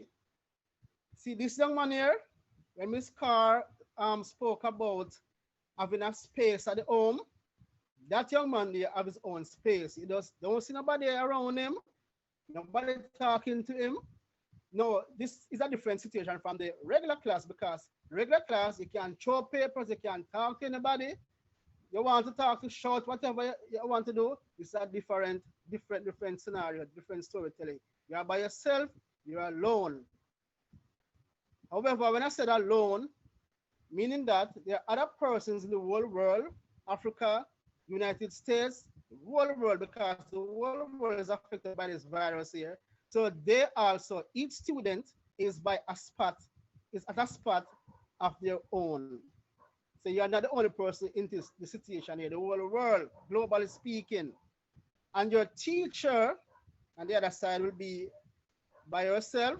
And if you can look there, you realize that students are in class, teacher can see them, and they can see the teacher, and there's a board there. Say you have a teacher standing and talking to you like that, so it'll be sitting, depends on what they are teaching. Next, changes. Whoa. Changes are inevitable. There must be changes, but some of them are unintentional and unexpected. For example, in our case, school closed before time. We wanted to continue school, but for some reason, it closed before time. Now, some students were happy that it closed. A matter of fact, maybe most students were happy when it closed. However, when they were staying at home a bit too long, it creates a problem there. Unexpected. New style of teaching and learning. Online situation here, different. New for the teachers and also new for the students. New for myself also. And the other thing is that we are not sure when school will be open back, because people can't tell you next week, next month, January, February, we do not know. Changes. Inevitable. Continue. So how do we manage this stress in pandemic, this pandemic here? Now, the first thing we implore people to do, go to God. I don't know who your God is, whether it's Selassie, it's Jesus Christ, Jehovah, Allah, whoever, go to God in prayer, because you must have that type of spiritual guidance there. It's a must. And one of the nicest prayer for me, I believe, and I will share with you too, God, grant me the serenity to accept the things I cannot change, the courage to change the things I can, and the wisdom to know the difference. This to me is mental health or mental illness, depends on how you act upon it. The storm and the calm in the storm. And your left side of the screen, you see the storm over there. It's like coronavirus now would be the storm here. People dying, people being sick, people losing jobs, all these things going on around here in the storm. However, if you find yourself in the calm of the storm, it can make a difference. Remain in the storm, meaning that the news and the negativities of COVID virus, it can induce stress in your mind and your brain and your emotion. However, in the COVID storm, you must find a center, a calm, a place where you can sit and plan on all these things. Because if you just trail the storm, you will have problem. You need to find that space there to soothe your mind, to calm yourself, go to God. Now, what we just read a while ago about the prayer there, this is what causes stress on people sometimes. Not accepting the things you can change. Not using the courage to change the things you can. And don't have the wisdom to know the difference between what you can change and what you cannot change. Can I go down with it a little bit? Not accepting things I cannot change. There are some things in life that you can change, but you do not want to accept it. And so that does create stress on you. There are many things in our life. I won't speak of mine personally, but this does affect how we think and how we act and how we react to stress. Not accepting the things I cannot change. If you cannot change a thing, you just cannot change it. Can you stop COVID-19? You answer that. Yes or no. Not using the courage to change the things I can, again, cause stress. Some people complain, some people wish, some people mourn, some people not doing anything at all. Some people pray alone without planning on working. All these things create stress because there's a part in the Bible that said God help those who help themselves. Praying alone won't work, wishing won't work. Complaining, you probably will not go away because you probably will be the same way if you don't get the courage to do something, change it. There's a saying that says, if you keep on doing what you always done, you will always get what you always got. If you want change in your life and anything, you have to change. If you want a different result, you have to change what you are doing. It's kind of mental, it's a mental problem when you keep on doing the same thing, but you want a change. It can affect you mentally that way. Also, what causes stress? Don't have the wisdom to know the difference between what you can change and what you cannot change. So some people just don't do anything at all, inactive. And the problem keep on rolling and coming. Don't go away at all. Problem doesn't go away like that. You have to do something about it. Expectations are also a stress factor. Expectation can be frustrating if not satisfied over and over again. You expect something, for example, we expect school to open back. How many times that has changed? And we want to go back to school. We want to have face-to-face classes.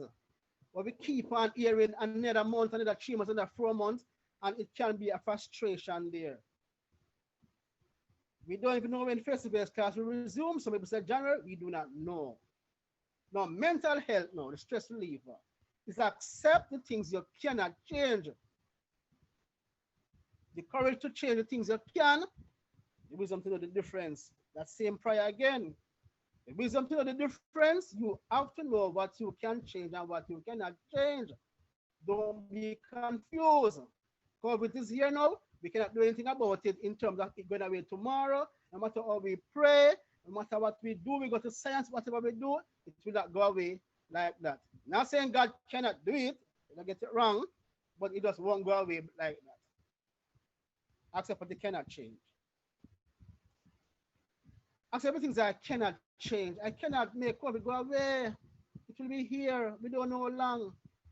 So instead of wishing for it to go away, let's accept it is here and there are things that I need to do to calm in the storm to prevent myself and my family and friends from getting COVID. The courage to change things I can. Again, I said we have to say we can protect ourselves. We have that power. We have to do it. Expectation again can be a stress reliever when it is satisfied. Not expecting When will COVID go away? We don't know. So let us not go for the expectation of saying it's going to go away 2 years from now, 1 year from now, or January 2020, because it can create a stressor when January 2020 come and it is still there. So for me, don't expect it.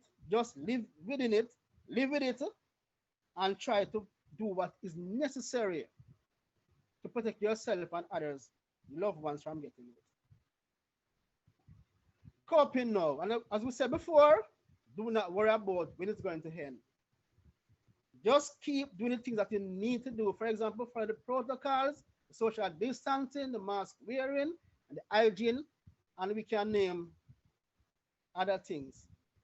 Things to do also, we talk about farming and gardening, and we're going to go into that a little bit, and eating to boost your immune system, because what we realize now, people are so embedded on the mask and the sanitization and all these things, but the eating habits, we need to do eat things that and drink things that will boost our immune system. Ms. Carney spoke lately on that, I think, the other night.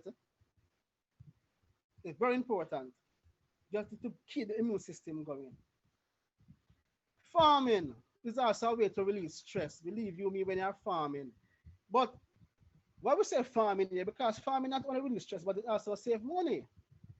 It also prevents us from going out on the road to buy stuff. If you have your farm now, if you don't have a backyard, if you look here, people, this person here use some blocks and plant the vegetables, make a little black area there and plant their stuff inside of it.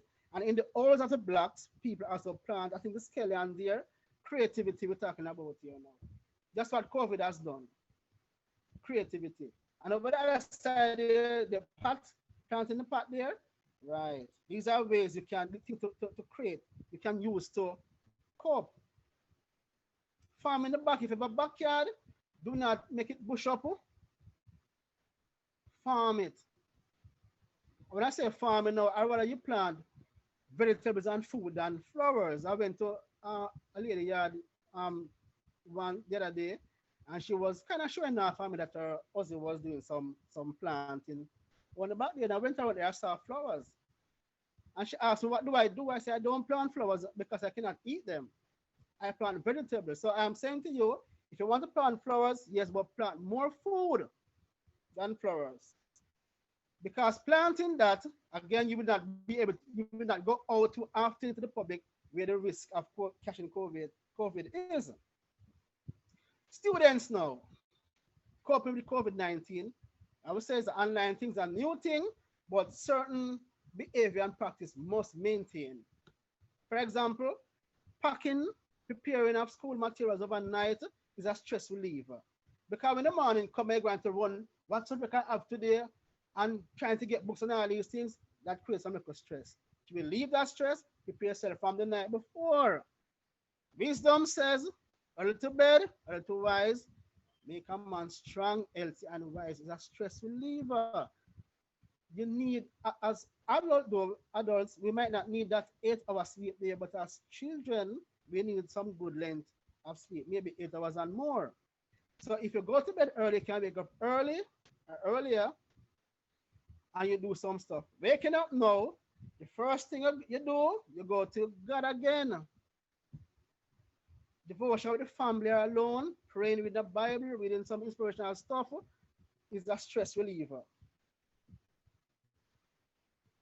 Exercising, Ms. Carr spoke of exercising. Yes, we must exercise. We, including everybody, whether your parent, mother, father, uncle, whosoever, you must do some little workout. The best time to do it is for students in the morning. You wake up with your devotion and so forth, you do some exercise. It's a stress reliever. At least 4 times per week, exercise. Morning chores, if any, have a bath, these are stress relievers. Then you're ready for a class. So you exercise, belly full, and you feel clean. You're ready for a class. Stress reliever. Keep, again, for students when school ended in the day, of course, it's important for you to keep your communication with your friends and families and so forth. The best way for now It's through telephone, WhatsApp, video, texting, whatever way you want to do it. But we know some people are going to go face to face. It's a stress reliever to keep the communication, the socialization going. Completion of chores is a stress reliever because if you don't complete the chores, when we go and call you every minute and say, come do this is not the good enough or something, you must complete your chores. So when we don't have a call you again and say, come and do this. It's a stress reliever. Completing the homework is also a stress reliever. Now is the online learning class, so students normally who don't complete homework tend to score school and score class because they don't have homework to bring in. In this case, you can't score school, cannot score class, which means that you have to make certain that your homework is completed, must complete it. So when Miss Teacher comes next morning, you feel so good in yourself that I have done what I should have done, believe you me. Extra schoolwork, for example, reading, spelling, timetable. Some of you as grade 9 students, not reading good, not spelling good, still don't know your timetable the same way. And when you're going to class and not doing these things and teacher call upon you, you cannot stress out like because you're rather than pass you and don't say anything to you. If you know yourself and what you're weak at, then you try to develop it. And that will be a stress reliever in itself. Now, COVID-19 have a good side to it. The laugh opposite. Ancient African teaching talk about the laugh opposite that says that when something is good on one side, on the other side, something is bad. Typical example is a family sitting down having dinner provided by the person provide the food and so forth, eating, having a good time. That is good. But maybe eating, somebody might choke and die. That is bad. And the family now would have to go in mourning and grieving and so forth. And we say that is bad for the family. But guess what happened? On the other side, the undertaker is happy that somebody died because if nobody dies, that means the undertaker don't get any pay. The morgue don't get any pay. So on one side is good, and the other side is bad. In this case here, COVID have some good side and some bad side. Just want to go through them fast. Of course, on the bad side, they wake up earlier to go to school. On the good side of COVID, you can stay into bed a little bit longer. The other bad side of COVID, of non-COVID, it means that you have less time for yourself. COVID is here, you have to spend more time for yourself because you're at home. The good side of no COVID is that you don't have to think about when there's no COVID, you have to think about traveling. But you're walking and taking transportation. It cannot create a stress on your mind still. Now you're more relaxed. One side here, you used to pay a transportation fee, now you save money. On the other side, you spend less time with the family because you're at school and mommy and dad is at work or whosoever. No, everybody is together.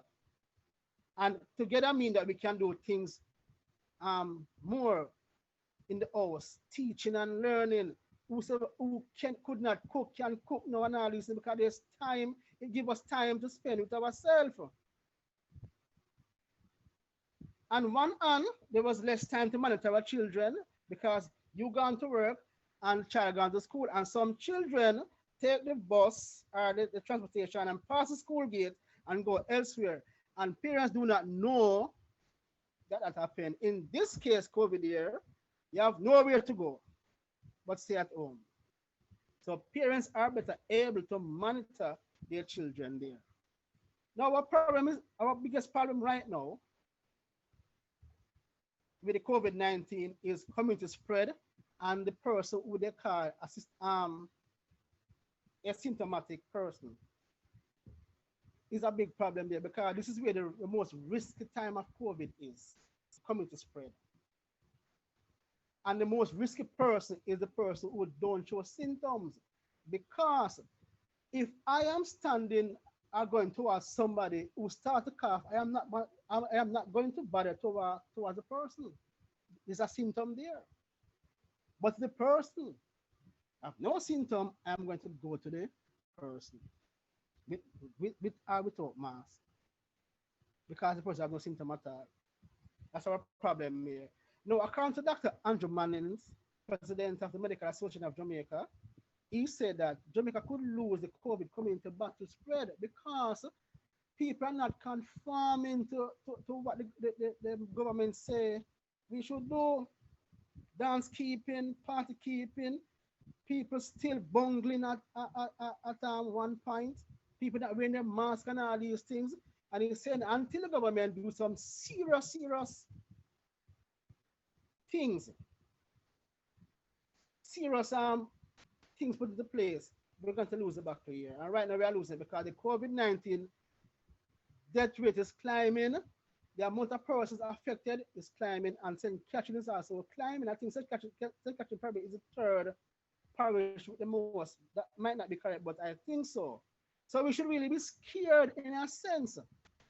And being scared or afraid is nothing's wrong with it, because sometimes when you're scared of something, you take more caution and more precaution towards that thing there. Nowadays, people seem to be free and not afraid. It is funny though that when COVID coming to Jamaica, about 4 or 5 cases or something like that, we were country lockdown. When you go to the supermarket, you could not get certain things to purchase. When it was at 4 or 5 persons, now we have it into the thousands, and people just walking like free. We can't buy anything at the supermarket now. Things like hand sanitizer and so forth. It's as if people just relax and say, okay, this is it. We're into it and we can do nothing at all about it. So I'm just free. Wrong idea. No. As students, you are called the adolescents. I'm going to explain what that is. Ms. Karen, I spoke of this several times, the risky behavior of the adolescents. Risky behavior versus risk of COVID. We're going to go into that a little bit here. The adolescent, in reading it, let understand, students, that you at grade 9 are into the stage of the adolescence. It's a transitional stage of physical and psychological development that generally occurs during the period from puberty to legal adulthood. Adolescence is usually associated with the teen age, and you are at that stage now, the teen age. And believe you me, this is where problem comes in. Lots of problem comes in. At this stage here, we talk about identity crisis, who am I, what friends to keep, peer pressure, what to do, hormones, mood, emotion, impulse, sex, and all these things. And because a lot of adolescents are risky in their behavior, it has an impact on the risk of catching COVID. Now, adolescents love to socialize, chilling, they take drugs, sometimes they gamble, and sex and all these things. The problem again we are saying is this. In chilling, taking drugs, gambling, and having sex, if it's somebody, is as with somebody else. Face to face, we're talking about now. This is Jamaica style. We don't get used to this online thing as yet fully. Even though we have we call WhatsApp and videos and all these things, even though we talk to a friend, we still want to go and look for that friend there face to face. Now the thing about it is this: the person who is asymptomatic is a problem again, because your child is going to go and look for a friend. You don't know if that friend have the virus, because the friend could be asymptomatic and can catch it and bring it home to you. Some of our students here at grade 9 are taking drugs and gambling, and this sometimes start from primary school. They share drugs, they share ganja spliff. So if I take a puff here, my saliva is on the split, then I pass it around and give it to the other person there. It can spread that way because it's like about droplets. It's all about socialization. Gambling again, it's all about being around a table, wherever you're gambling, whatever you're doing in gambling, you're socializing, And most of the time, we look at these people, they have no mask on. Sex at grade 7, 8, and 9 going up, most of our students probably active already. And so we cannot ignore this part of it here. Some students right now may be pregnant, maybe have a STD, and these create stress on parents and even the child. Now, students, your girlfriend and your boyfriend, again, may be the type that does not show symptoms. And you might want to go and look for the person and have some intimacy there. You can't catch it that way because you're not going to kiss with a mask on. You have to understand these things. Now, let us understand about sex because we talk about drive, sex drive, hungry drive, and the thirst drive. When you're hungry, to satisfy that drive, you have to eat something. When you're thirsty, to satisfy that drive, you have to drink something. But when you feel the sex drive, it don't have to be satisfied because the sex drive comes and the sex drive goes. So you don't have to satisfy that drive at all. But we understand parents, that's why we have to be vigilant now because when you're not there and school is over, your child can still go out and do all these things. So we talk about vigilance. We talk about informer, Jamaicans, informer for dead. No, informer save life enough times. And if you have a little brother or cousin in the house, that child is supposed to be some farmer informer. Not in a bad way, but to say to mommy, you know, Sharon just be here and gone on so and so yard. Important. Understand what we're saying here? So again, in 2000 now, we have to understand that we are going to live with this virus until it goes away. But we cannot live in it with being frustrated. Yes, you lose a job. Yes, so many things happen, negatively speaking. But what can we do to cope? Just follow what we said. Try these things. It will help you. Do some farming. You have time to play with the children. You have time to read with them.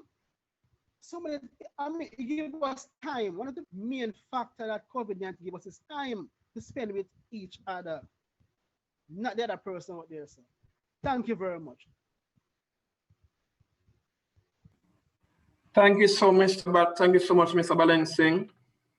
You touched on the risk of COVID-19, protecting ourselves, socialization, as it relates to community spread, drugs, gambling, sex.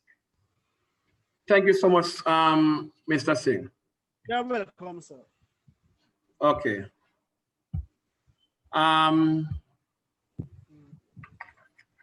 Parents, students, colleagues, we have now reached the section where we have our question and answer segment. If there are parents who would like to ask questions, now is the time. I'm giving approximately 15 to 20 minutes for you to ask your questions. I know it's getting a bit late and we have things to do. So is there any parents out there who would like to ask a particular question? We are rearing and ready.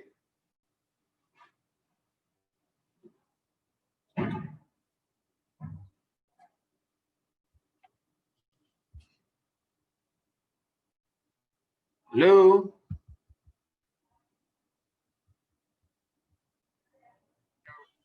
There's a hand up, sir. Alcatel. Oh, Alcatel, right. Just go ahead, please. Unmute and go ahead, please. Alcatel. Unmute. Thank you.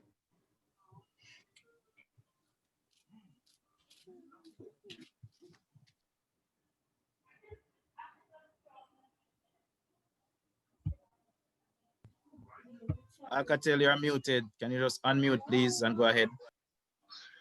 Good evening. Hear me now? Yes, loud and clear. Okay, good evening again. Anyway, as the child was asking me a while ago, I posted the WhatsApp group about I would love her to add to the WhatsApp group so she could get the information about her teacher and the subject that she will be doing. That is right? She's in grade 9. Yeah, she's in grade 9. Okay. A link was sent into the grade 9 WhatsApp group. Did you receive that? No. The one about the Google All right. Classroom? No, a link was, are you in the grade 9 WhatsApp group? No, no. Hold All on, right, mommy. I'm going to say, yes, sir, Anthony. Did you post your number in the chat and your name? Yes, sir. Yes, so you're going to be added to the group. Okay, that's what I wanted to know. Yes. Okay, thank you. You're welcome. Question though, did she put her grade? Did she put the grade beside the number that she Yes, had in? yes, our grade is beside the number.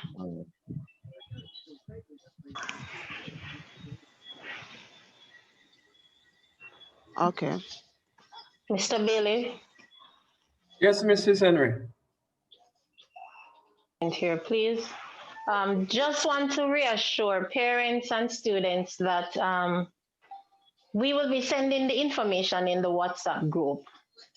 The class list for you to know which class your child is in. We'll also be sending the timetable as well, along with the form teachers, the assignment to let the child know which form teacher is assigned to which class.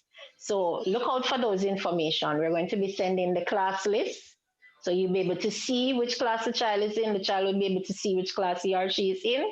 We'll be sending the timetable as well for them to follow and know which class they'll have and at what time they'll have class, along with the various, at least with the various form teachers to show which form class that they are assigned to. So parents, you don't have to worry. Students, rest assured that we will be sending out the information needed the course of this week, so you are ready and up and just eager. You have everything that you need coming for October 5. Okay, thank you. You're welcome. Thank you, Mrs. Henry. Are there any more questions, parents? We have Angela White. Your hand is up. Can you unmute your mic, please?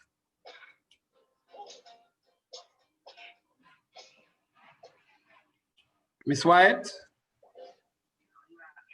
Yes, hello? Okay, thank you. Are you hearing me? Thank you, Mrs. Henry. Loud and clear. My question is about the form that we should fill out, the re-registration form. I guess yes. You said we could scan it and email it. Is it so? Mr. Hanson?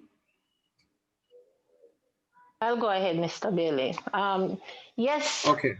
Yes, Mommy, it is so. If you have completed the document, if you have completed the registration form, and you have means by which you can scan it, you can send the form off to the school via the school email. The email address is highschoolinnswood@gmail.com, and we'll post that into the WhatsApp group for you as well. So you send it via email. The school will receive it and we will proceed with the registration process, so you don't have to worry. If that's the way you want to get it done, the school accommodates that. Okay? Sorry, should we send the birth paper also? Should we scan it and send it also?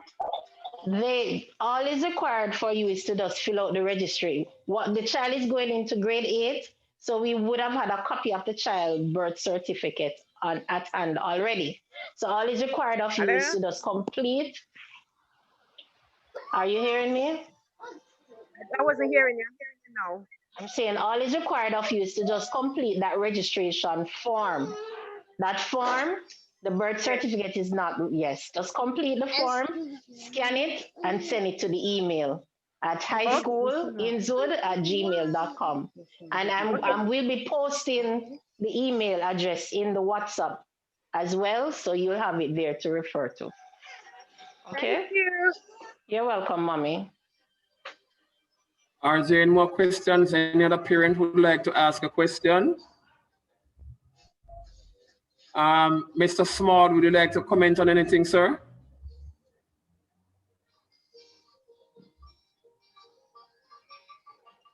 Mr. Small. Yes, I'm here. I'm here. I'm here. I'm here. Would you like to Yes, comment on anything, sir? I know that Mrs. Rowe had stated earlier that no form of monetary contribution will be collected by the school. I just want the parents to remember that. And all that, well, in terms of expense that would have been paid towards the school, that should be used to with the assistance of data or to assist in the purchasing of a device to assist with online learning. All right, because that is the way that we'll be going in the near future. We're all looking to resume normality in short order, but for now, this is what we'll be doing, and this is the road in which we'll be taking. So I want the parents to direct their attention to that, because that is of great importance at this time. So with regards to the registration, that can be done online, of course. You can scan an email, or if you want to come in, of course you will, but you have to follow the protocol and work in accordance with that once you enter the institution. All right. So, if there are no other question, that is all I have to say for now. Thank you so much, Mr. Small. Mr. Hanson? Mr. Hanson? Here, sir. I'm here. Yes, sir. Would you like to add anything to what Mr. Small has said?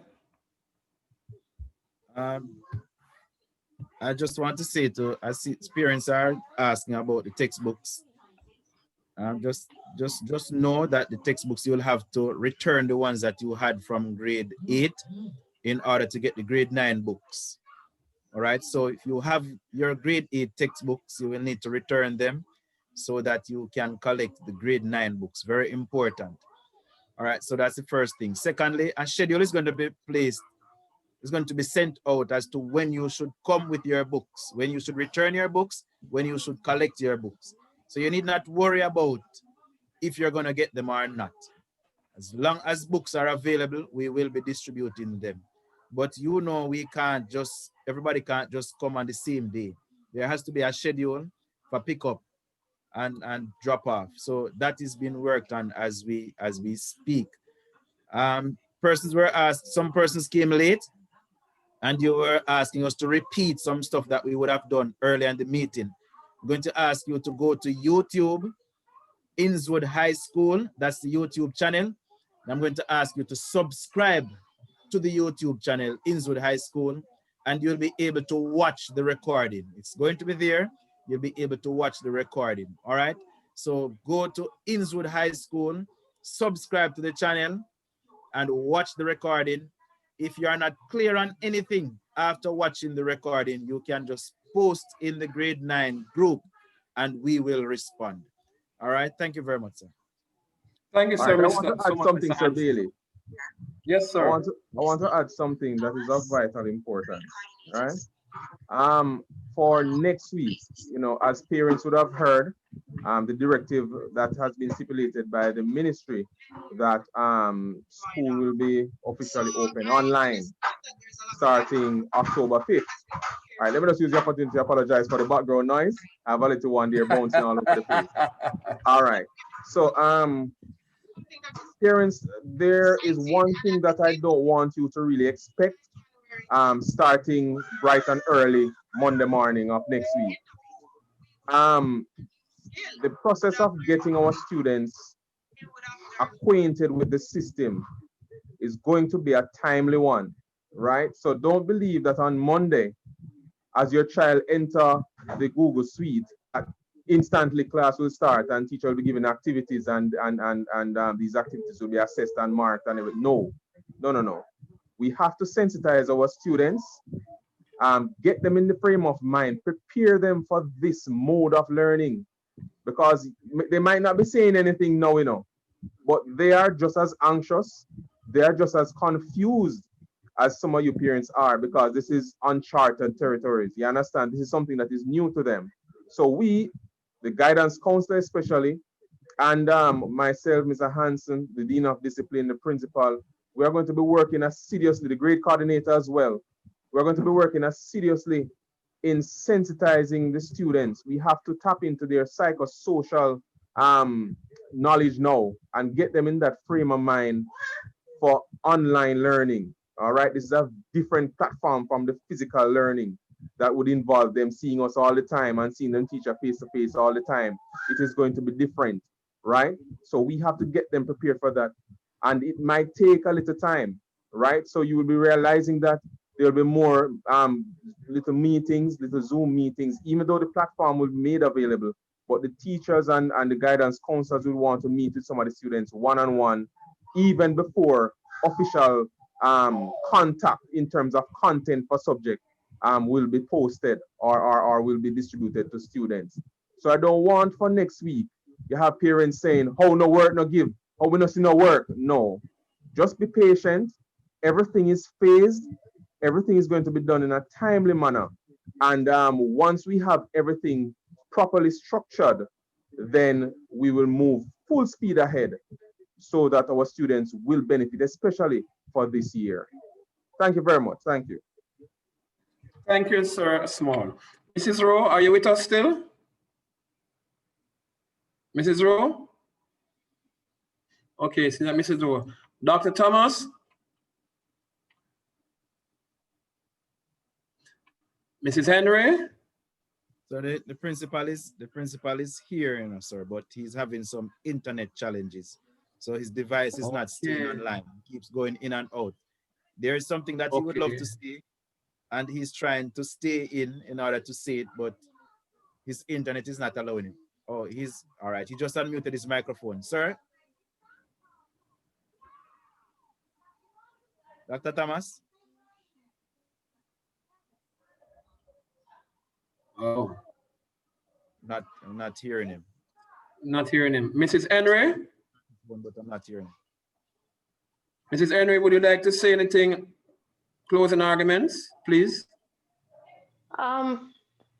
Basically, students, parents, we understand the anxiety, and Mr. Small just said it. This is a new arena for us all, teachers as well. But we want you to know that the mode of operation that we have laid down, that we have planned, is to ensure that students receive the instructions, they receive their lessons in an environment in which that they are not just only expected to learn, but they're able to maneuver, to manipulate the system so as to make learning easy and fun for them. Please expect the necessary documents that we'll be sending to you. I must applaud you also for joining, and all those persons who assisted in sending the links for others to join. I've been following the conversations in the WhatsApp group, and I must commend that there are some parents there who are very active, and they speak to each other to disseminate, to spread information among themselves, and they're on the ball, students as well. So I must commend you for the communication that is being done in the WhatsApp group. We encourage you to, because we're still not at the full capacity. We're about 180 strong, and there are several more persons that are not in the group as yet. So we're asking you to continue to spread it, to spread the link, to share the link so that others may join. As I said before, look out for the supporting documents that we mentioned earlier that we will be sending in the group. We'll also be sending some surveys so that we can collect the necessary information that we need on you parents. And we're encouraging you also to ensure that you have a Gmail address. If you don't have a Gmail address, create one. Students, you will need a Gmail address. All students need to get a Gmail address. So you need to go on Google and you need to create a Gmail account so that you can have a Gmail address. So that because you're going to need it for this new platform that we'll be using for online learning. So we'll be sending out a survey to be done so that we can capture students' data. We can capture the data needed. We need to know the address. We need updated information with regards to telephone numbers. So please look out for that as well. And we thank you for joining us today. That is, we really appreciate. We know that you took some time out of your busy schedule, and we've been online, but it's the interest, and we are very proud and very happy to see that there are parents who are out and you're concerned, and you care about your child's well-being enough to know that you are here and you are here with us for some length of time. Thank you. Thank you, Mrs. Henry. Parents, what more can I say? Mrs. Henry, Dr. Thomas, Mr. Hanson, Mr. Small, Mrs. Rowe, I think they have said it all. Teachers, thank you so much. Mr. Hanson, Dr. Thomas, is he still experiencing difficulty?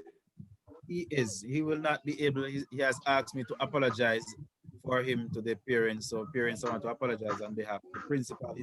His internet is fluctuating, so he's unable to stay online. So he wants you to know that we are working as an institution assiduously to get everything in place for next week. However, he wants you to know that we want you to work with us, bear with us, as Mr. Small had said. Everything is not going to go smoothly because everybody is new to this. Teachers are new to it, the students are new to it, right? So just work with us and we'll have everything sorted out in the shortest possible time so that learning can take place. Thank you so, Mr. Anson. Mr. Small, I'm going to call on you, sir. If you could give us a closing word of prayer, please and thanks. Mr. Small, before you go ahead, sir, permit me, please.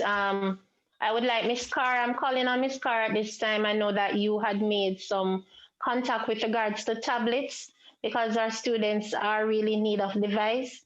So I want to ask if you can use some time to explain to the parents about this contact and what it is and at the reasonable price. Give us some information on that, please. All right. So I did some investigation, was trying to find a reasonable priced tablet. I think I did. The principal and I were able to purchase one for ourselves. The cost is $15,900.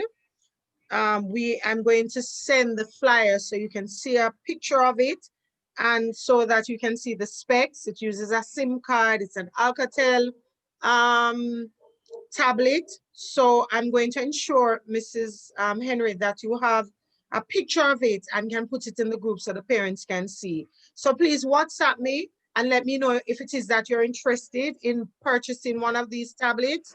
And I will make the contact for you. That's pretty much it. So you would pay and collect at the school if it is that you are interested. Miss Carr, I think Mr. Small posted it in the grade 9 group. It's a 7-inch Alcatel. Yes, it is. So what you can do, if it is that you're interested, I posted my number. My number will also be posted in the group. Okay. You can WhatsApp me and I will give you additional information. Just let me know when it is that you would like to purchase the tablet. And as I said, you can come by the school and pay and collect. Thank you so much, Thank you, Mrs. Henry. Thank you for the opportunity to explain. Thank you, Ms. Thank you so much, Ms. Carr. Are there any more questions, teachers, vice principals, guidance counselors, parents, students? Sir, there are a few hands that are up, so about 3 few hands. hands that are up? We're gonna take those 3 hands. Okay. I did not see them. Unmute and go ahead, please. Good evening again. I think Ms. Small had said that each parent must have a Gmail address, but earlier it was said that our personal email will not be used. The school will provide us with an email address. Clarity, please. Yes, we need your email address in order to have dialogue with you, contact with you. All right. So that is the purpose for that email address. Your email address, mommy, is not going to be registered in the classroom, right? We need to have your email address though on file so that we can have contact with you and work with you. So as it relates to the school and classes, to access the classes, we will sort out those email addresses and send it to the children for them to come on. But your email address, we need it so that we can talk to you and send emails to you and communicate with you. You want to do the countdown now? Not hearing her. No, not hearing her. I finished. We're going to do the countdown to log out. The other hand was lowered, so. Other hand. No, the prayer wasn't done as yet. So you can't do the countdown. Galaxy J2 Core, can you unmute your mic, please? My question is, good night. My question is, for those who have bought uniforms already, because I bought uniforms and shoes, planning to go back to school for October, can we refund? Can you guys talk to them so we can refund and buy tablets? Because right now I have 3 kids coming to your school and I can only afford 0 tablets because I am not working. All right. Can I so answer that? just one thing though, please note that the uniform is to be worn when the child is in the online classes. And you could go ahead. I guess you can offer her a cheaper option considering that she's unable to afford it. But they must wear their uniform when they attend online classes. So the uniforms won't go to waste. It's either the uniform or the PE gears, but they must be attired in their uniform when they attend these classes. My kids have, the 2 older ones have uniforms. The youngest one that is coming there, he has his PE gears. So I wouldn't mind being able to refund the uniforms because that's $13,000 something. I could actually put whatever I've saved. I have $7,000 saved up. I'm going to be straight. I could put that with the $13,000 and see if I could get 2 cheap small ones or get 1 so that they can share along with my phone. Because I need them to start doing something. And they have to have the devices. Yes, so that's my problem. Can I refund? All right, so please put your number, your information, and we will pass it on to the principal. And he will see, and the guidance council to see how best they could assist. So please ensure that you put your information in the group. Mr. Small, you have another alternative? Yes, and this has been a very common issue for parents who would have already paid the fees as well as purchased uniforms. You have to bear in mind that this arrangement with regards to the sanction being made by the government for parents not to be contributing towards school at this point in time, but directing their financial assistance towards devices, that it has been something that was developed recently. Now, due to the fact that Innswood High School does not necessarily collect the school fee, the money is not at the institution put down somewhere, right? This aspect of refund that you made mention of would not be possible, and this is for other parents as well. However, given that you have made mention of your concern, we can now dialogue with the guidance counselor to see if we can put something in place. Doesn't necessarily mean that it's going to happen, doesn't necessarily mean that it's a possibility, but we can actually look into that issue on an isolated level, right? So you're specifically, not for everybody, right? But because of the fact that this sanction was made recently, then for the persons who would have already paid, then of course there would be no refund, unfortunately. So that is how it is now, until there are any further development from the ministry.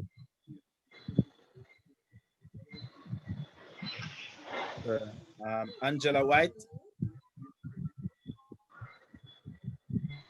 Yes, my question is about the tablet.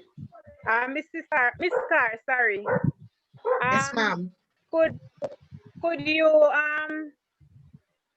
find out if we don't have the money to pay one time, if we could have paid on like a payment plan. Pardon me? Like a payment plan. Right. Wow. I'm going like to ask. I understand. I mean, I went and the tablet, the most affordable tablet that they're offering is please do not mark the screen. That's not appropriate. The most affordable tablet that she has offered is, I am sharing it now. You can have a look at it, parents, if you look on the screen, because I'm sharing it. I can ask. I just, as I said before, we just found this distributor, asked if she can work out something. She had sent us another one. Here's a Samsung, which is a lot more expensive. I know I couldn't afford it, 29,500. The students might want the name brand.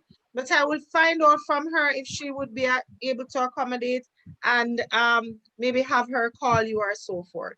All right, I don't know. Okay. But I'll ask her. As I said before, put your information in the chat and I will speak to her and probably pass on your number and, want to work out something. Another thing on Yes, on the form, I jot down my email on there. You didn't say so, but I dropped down my email on there. Okay, good. All right. Thank you, Mommy. Thank you so much. You're welcome. You have two hands. Is the countdown? This is the final one, Taylor. Unmute and speak. Go ahead, please.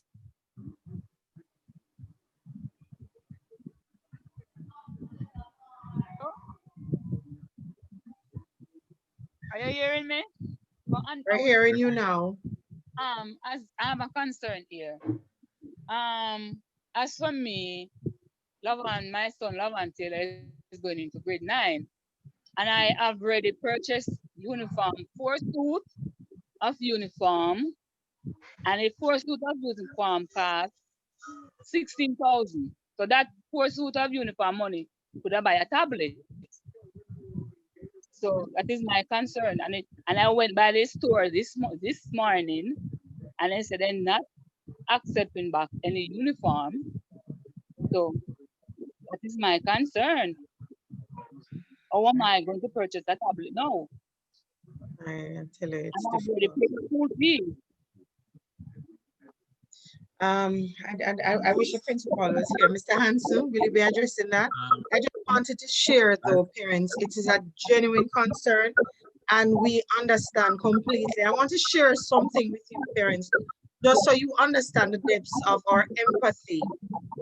During the COVID lockdown, the task force, Mr. Hanson, Mr. Small, Mr. Ballingsing, Mr. Kennedy, and about 2 or 3 other persons were at school almost every day, painting all the classrooms, putting X's. We had to measure all the classrooms.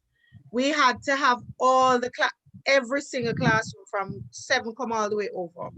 We had to label the entire facility and it cost the school so much money. We also had to go ahead and put sinks in, wash station, sanitation stations. And again, it cost the school so much money. The ministry had sent us a long list of things that they're saying we must do before school reopen. A representative from the Ministry of Health came and we had a meeting and they did an inspection. I'm sharing this with you, parents, because I want you to understand that we understand your concern, especially as it relates to the monies that have been spent. And now you're being told to direct the money somewhere else, but there's no money because the money done. We understand. As I said before, the ministry gave us a long list of things that we must do, we must buy. We have to fix the bathrooms differently and all these things. And after all that was said and done, and we spent all of August and all of July at the facility, away from our families and exposing ourselves to COVID, we were told that it's online. I understand the challenge, and that is why we have been saying, every single one of the administrators and my colleagues have been saying to you, we are here to give you as much support as we can. We wish we did have the finances to give. We wish we could have said, listen, we're going to rent some tablets. And maybe this is something that we could look into, preempting a discussion with the principal. Maybe we could buy some tablets and look at rental and so forth. But that too would take money. So parents, I understand because you need the devices and the smartphones are not adequate for now. So parents, please, may I beg you, use what you have until you can afford the, the right tool. There isn't much that we can offer because there isn't any refund, sad to say, and the ministry is also pressed for cash. So parents, we empathize, and as best as possible, as I said, we are try and get somebody a cheap tablet. As you can see it here, the kids might not love it because of a name brand. That's the best that we're doing now. And as a parent asks if a payment plan, I will have her speak to the distributor. That's the best that we can do. And we're looking at other options.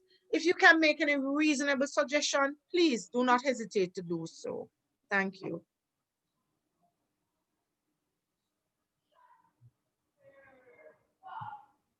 All right, over to you, Mr. Bailey. Well said, Ms. Carr. We'll do the countdown. Okay. Yes, we are counting on Miss So we say Mrs. Carr. 5, 4, and then we leave the room. Okay. Mr. Small, could you lead us out with a word of prayer, sir? Parents, I hope I assisted with my response, and you have my number. You can WhatsApp me. And thank you for that concern. I'm sure you're not the only person in the group who have this concern. So thank you, and I hope my response helped. If it's even a little encouragement. Sorry about that, Mr. Bailey. Okay, Sir Small. All right, let us pray. Eternal God and Heavenly Father, this evening we want to give you thanks. We want to give you praise. We want to thank you for life. We want to thank you for health. We want to thank you for strength. We want to thank you for giving us the opportunity to see another day, to navigate our way through our daily lives, given the fact that we are encountering challenging times with regards to this pandemic. We thank you for your guidance. We thank you for your support. This afternoon, we had a meeting, a very constructive one, and I guarantee that the information being presented was very receptive. Parents did understand, students did understand. I hope and pray that with all that is being said and done, that everything is done in the honor of your name. We have been given the mandate, dear Lord, to provide the platform for our future, provide the platform for students to excel, to be productive, and we are doing just that. Continue to give us that motion to persevere. Continue to give us that guidance and protection. As we leave this evening, I want you to let us have a peace of mind. Let us rest knowing that the future is bright. Let us rest knowing that our children will be taken care of. Lead us through this evening, as I do give you thanks in Jesus' name. Amen. Amen. Thanks everyone for attending the meeting. Okay, Ms. Carr.